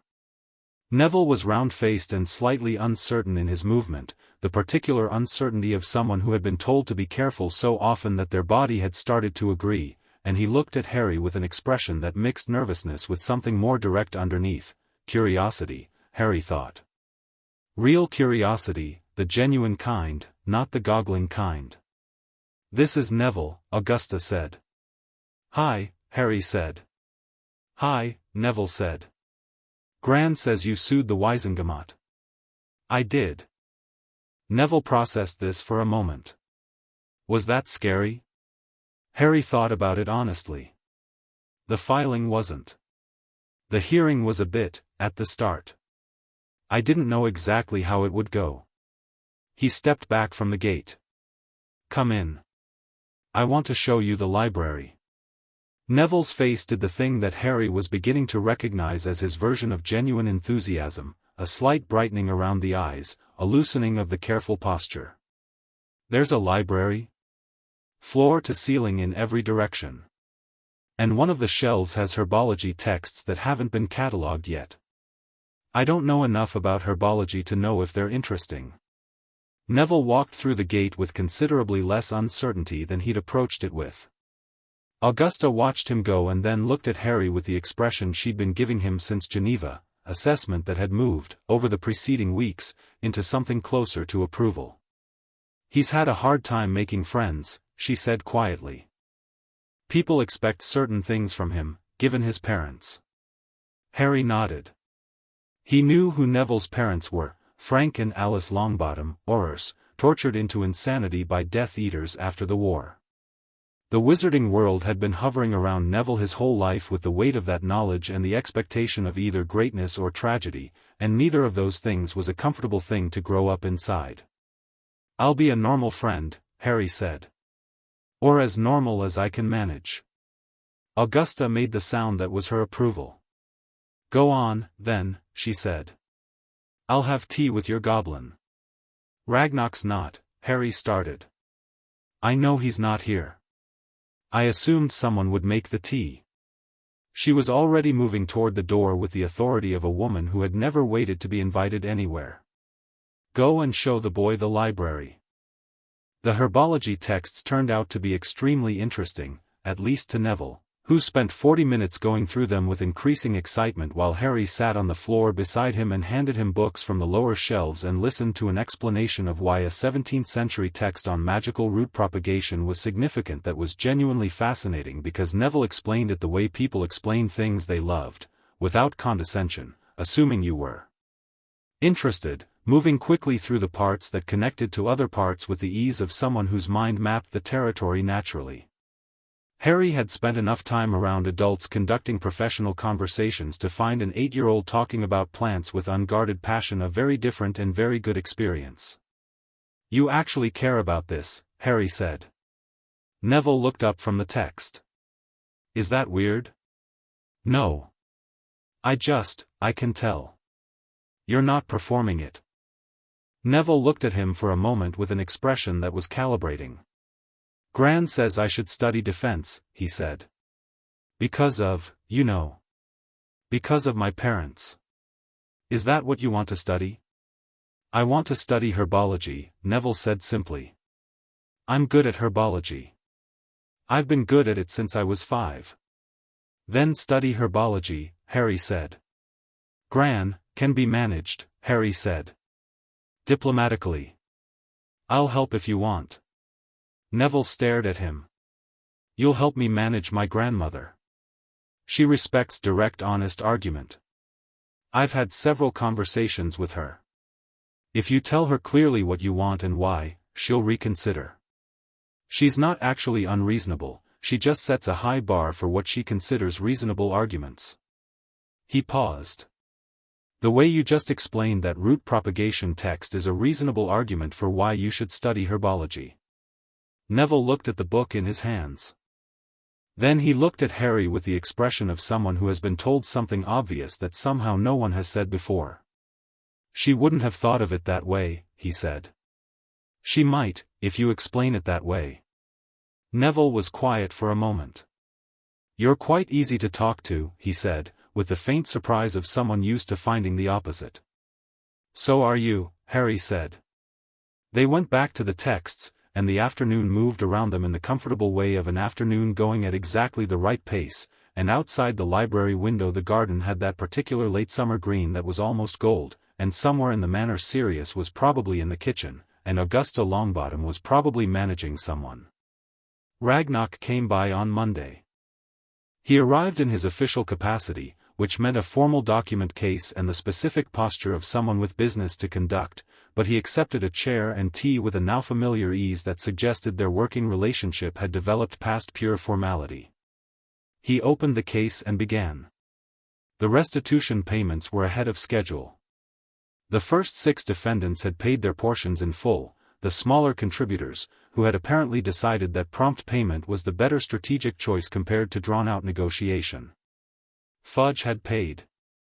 Umbridge was contesting the amount through a formal objection process that Marchbanks had described as technically creative and legally futile. The Slytherin and Ravenclaw vault inventories were complete. The total combined value was, and Ragnar quoted a number that Harry stored in the back of his mind in the category of important but not currently urgent. The 4 Wizengamot seats were active.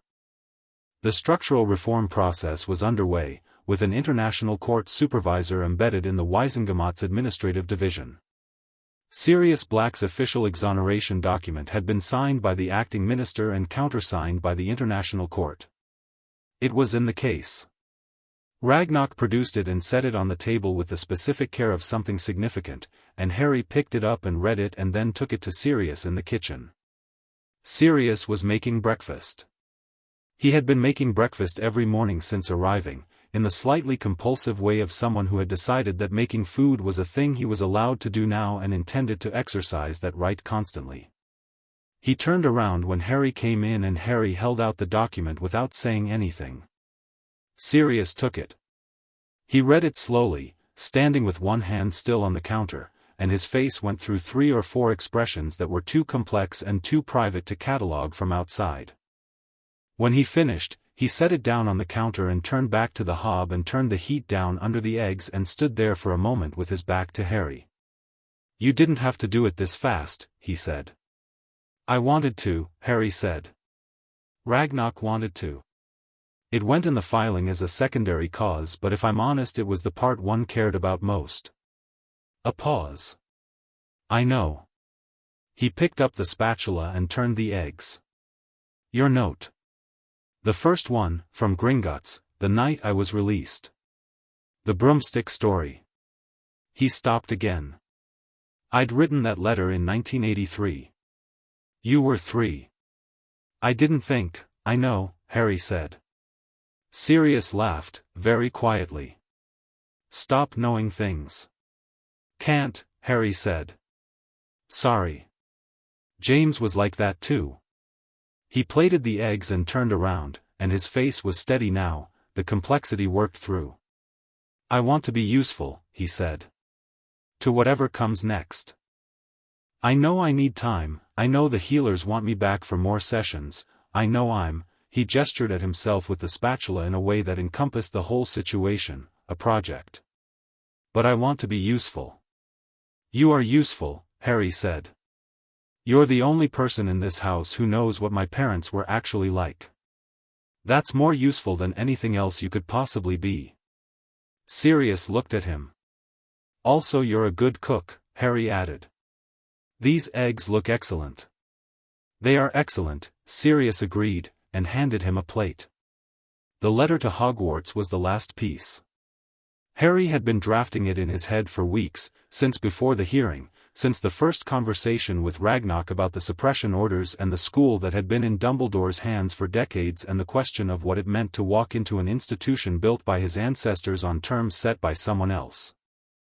He wrote the final version on a Tuesday evening in the study, at his father's desk, with the Slytherin journal open beside him because he'd been reading it that morning and the voice in it was helpful for calibration purposes. Salazar Slytherin had been, among other things, a person with very clear opinions about educational institutions and the way they should handle students of unusual heritage.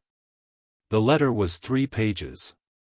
The first page was administrative, his formal enrollment request, his confirmation of lordship status for the record, the standard required health and magical assessment documentation that Ragnok had arranged.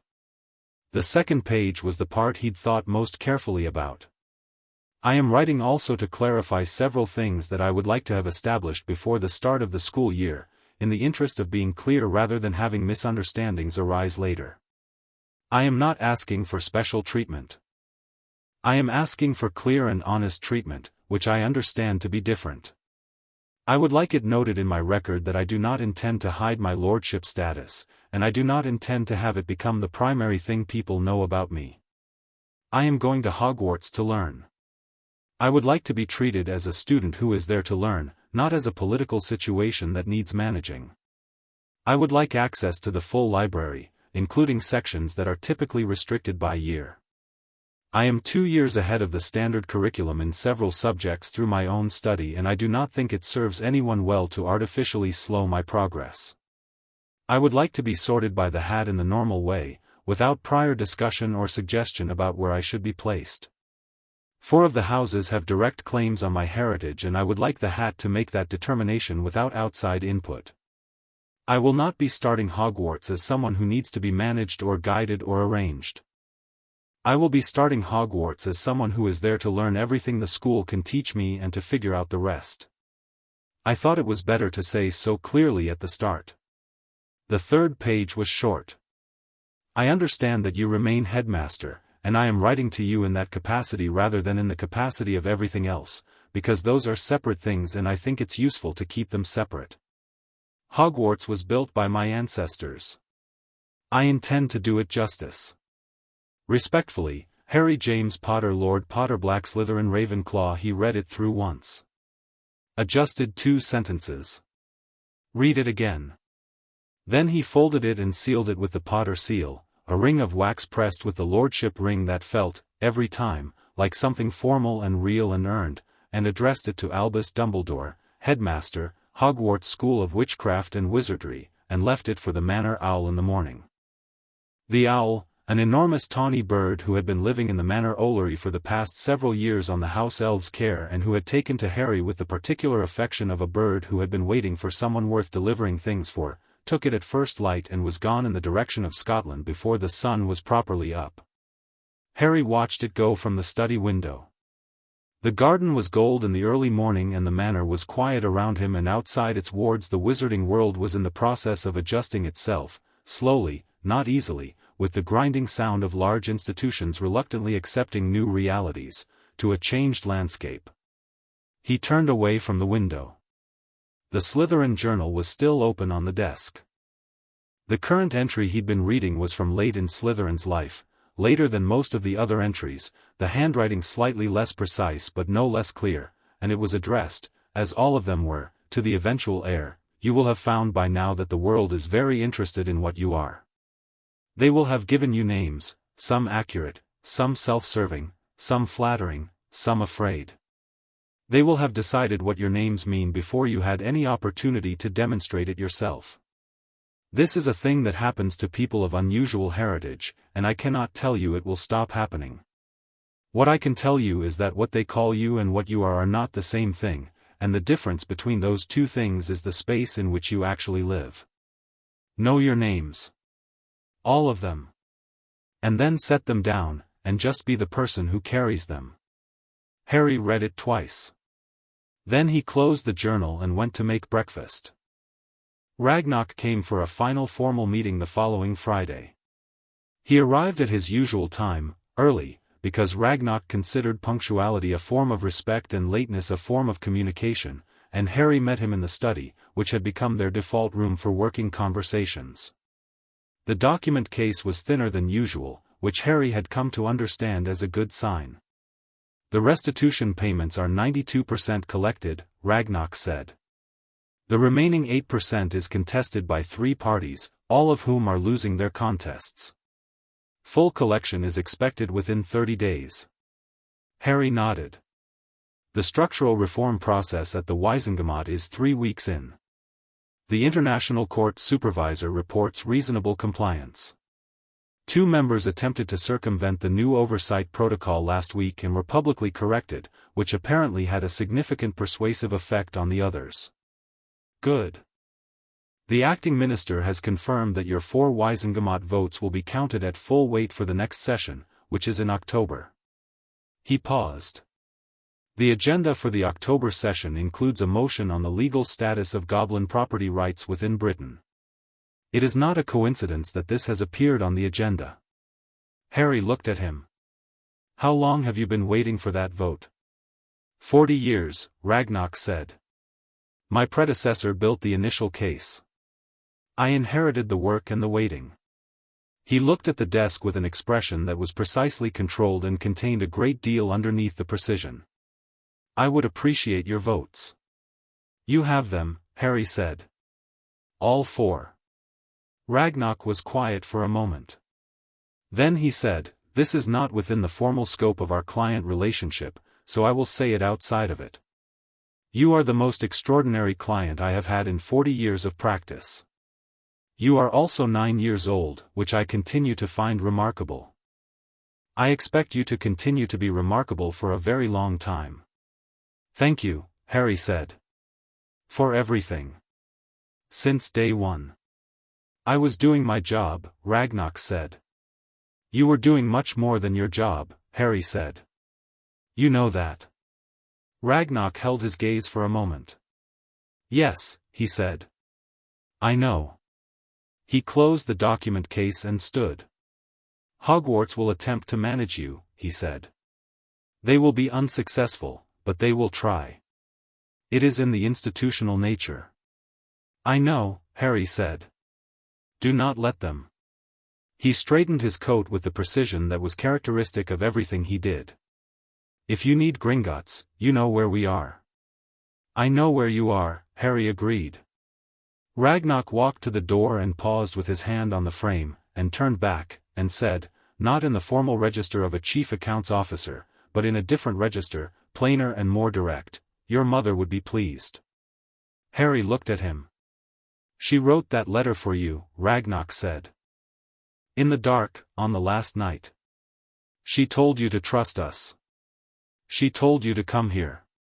He paused. She was right about that, as she was right about most things.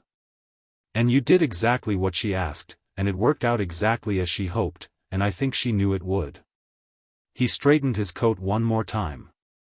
Good morning, Lord Potter. Good morning, Ragnarok, Harry said. The goblin left. Harry sat at his father's desk for a while after the door closed, in the quiet morning, with the Slytherin journal beside him and his mother's letter in the pillowcase upstairs and his father's letter in the top drawer and 11 letters from Sirius in the filing case that was now on the shelf where it would stay. He looked at his hand. 4 rings. The red stone of the Potters. The dark stone of Slytherin. The blue of Ravenclaw. The silver-set stone of the Blacks, warm because Sirius was somewhere in the house, probably making breakfast, probably excessive amounts of it because Sirius cooked the way he did most things, with complete commitment and mild disregard for proportion. Lord Potter. Lord Black. Lord Slytherin. Lord Ravenclaw. Harry James Potter, 9 years old, formerly of the cupboard under the stairs at number 4, Privet Drive. He thought about what Slytherin had written, know your names, all of them, and then set them down, and just be the person who carries them. He thought about Hogwarts in 2 years, and Neville who liked plants, and Bill who loved vaults, and Augusta who said well done like it was the rarest currency, and Marchbanks who called Ragnarok terrifying with complete respect, and Sirius who wrote letters from Azkaban about broomstick stories because that was simply who he was. He thought about a woman who had written in the dark, I know you, Harry. He picked up the small stone from Slytherin's inner vault, the one that had been waiting, and held it in his palm, and felt the rings go warm, all 4 of them, and felt the stone go warm too, a different warmth, the warmth of something recognizing that the moment had arrived. He didn't know yet what it was for. He set it back on the desk, carefully, and got up. He had things to do. Letters to write, texts to read, a garden to work on, and somewhere in the kitchen a ridiculous quantity of breakfast being made by a man who had been in Azkaban for 8 years and was making up for lost time. He walked out of the study and pulled the door closed behind him, and went toward the sound of Sirius cooking and the smell of something very good coming from the kitchen, and the morning came through the manor's old windows in long, ordinary bars of gold. He was 9 years old and he knew who he was. Everything else, he figured, would follow. 3 weeks later, an owl arrived from Hogwarts. Harry found it on the kitchen table at breakfast, which meant Sirius had already seen it and placed it there deliberately rather than mentioning it, in the way he'd developed of allowing Harry space for things without hovering. Sirius himself was at the hob and said nothing, but his back had the attentive quality of someone listening. Harry opened the letter. Dumbledore's handwriting was precise and a little formal, the writing of someone who chose their words with care. Dear Harry, your conditions are accepted. All of them. The library access has been arranged. The hat will be given no instruction. Your lordship's status will be noted in your record and not discussed publicly without your permission. The curriculum office has been advised that your placement in classes may not follow standard year progression. I read your letter 4 times.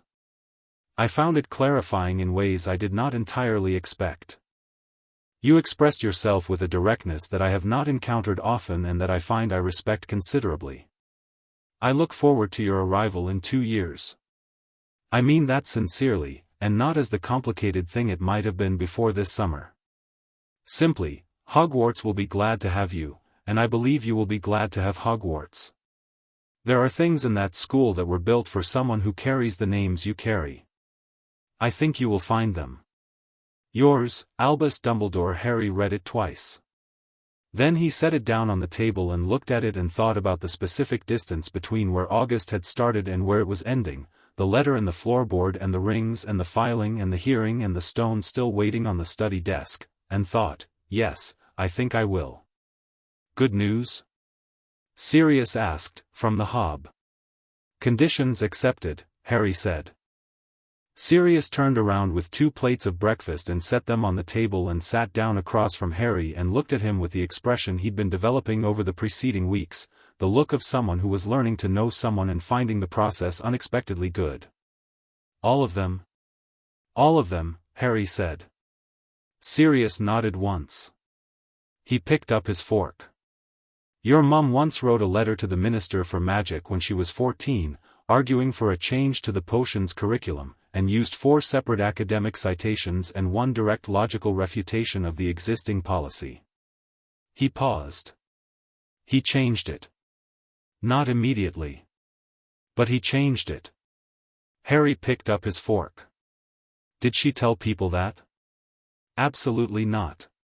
Your dad told people that.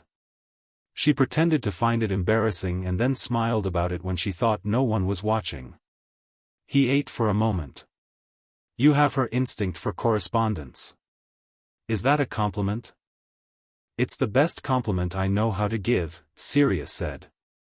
Outside the kitchen window the manor garden was moving toward autumn, and the morning was the kind of clear cool morning that promised a good day, and the house around them was full of old magic in the walls that recognized who lived here and was, in the quiet way of things that had been waiting a long time, content. Harry ate breakfast. He thought about 2 years from now, the train, the school, the things built for someone who carried these names. He thought, I'll be ready.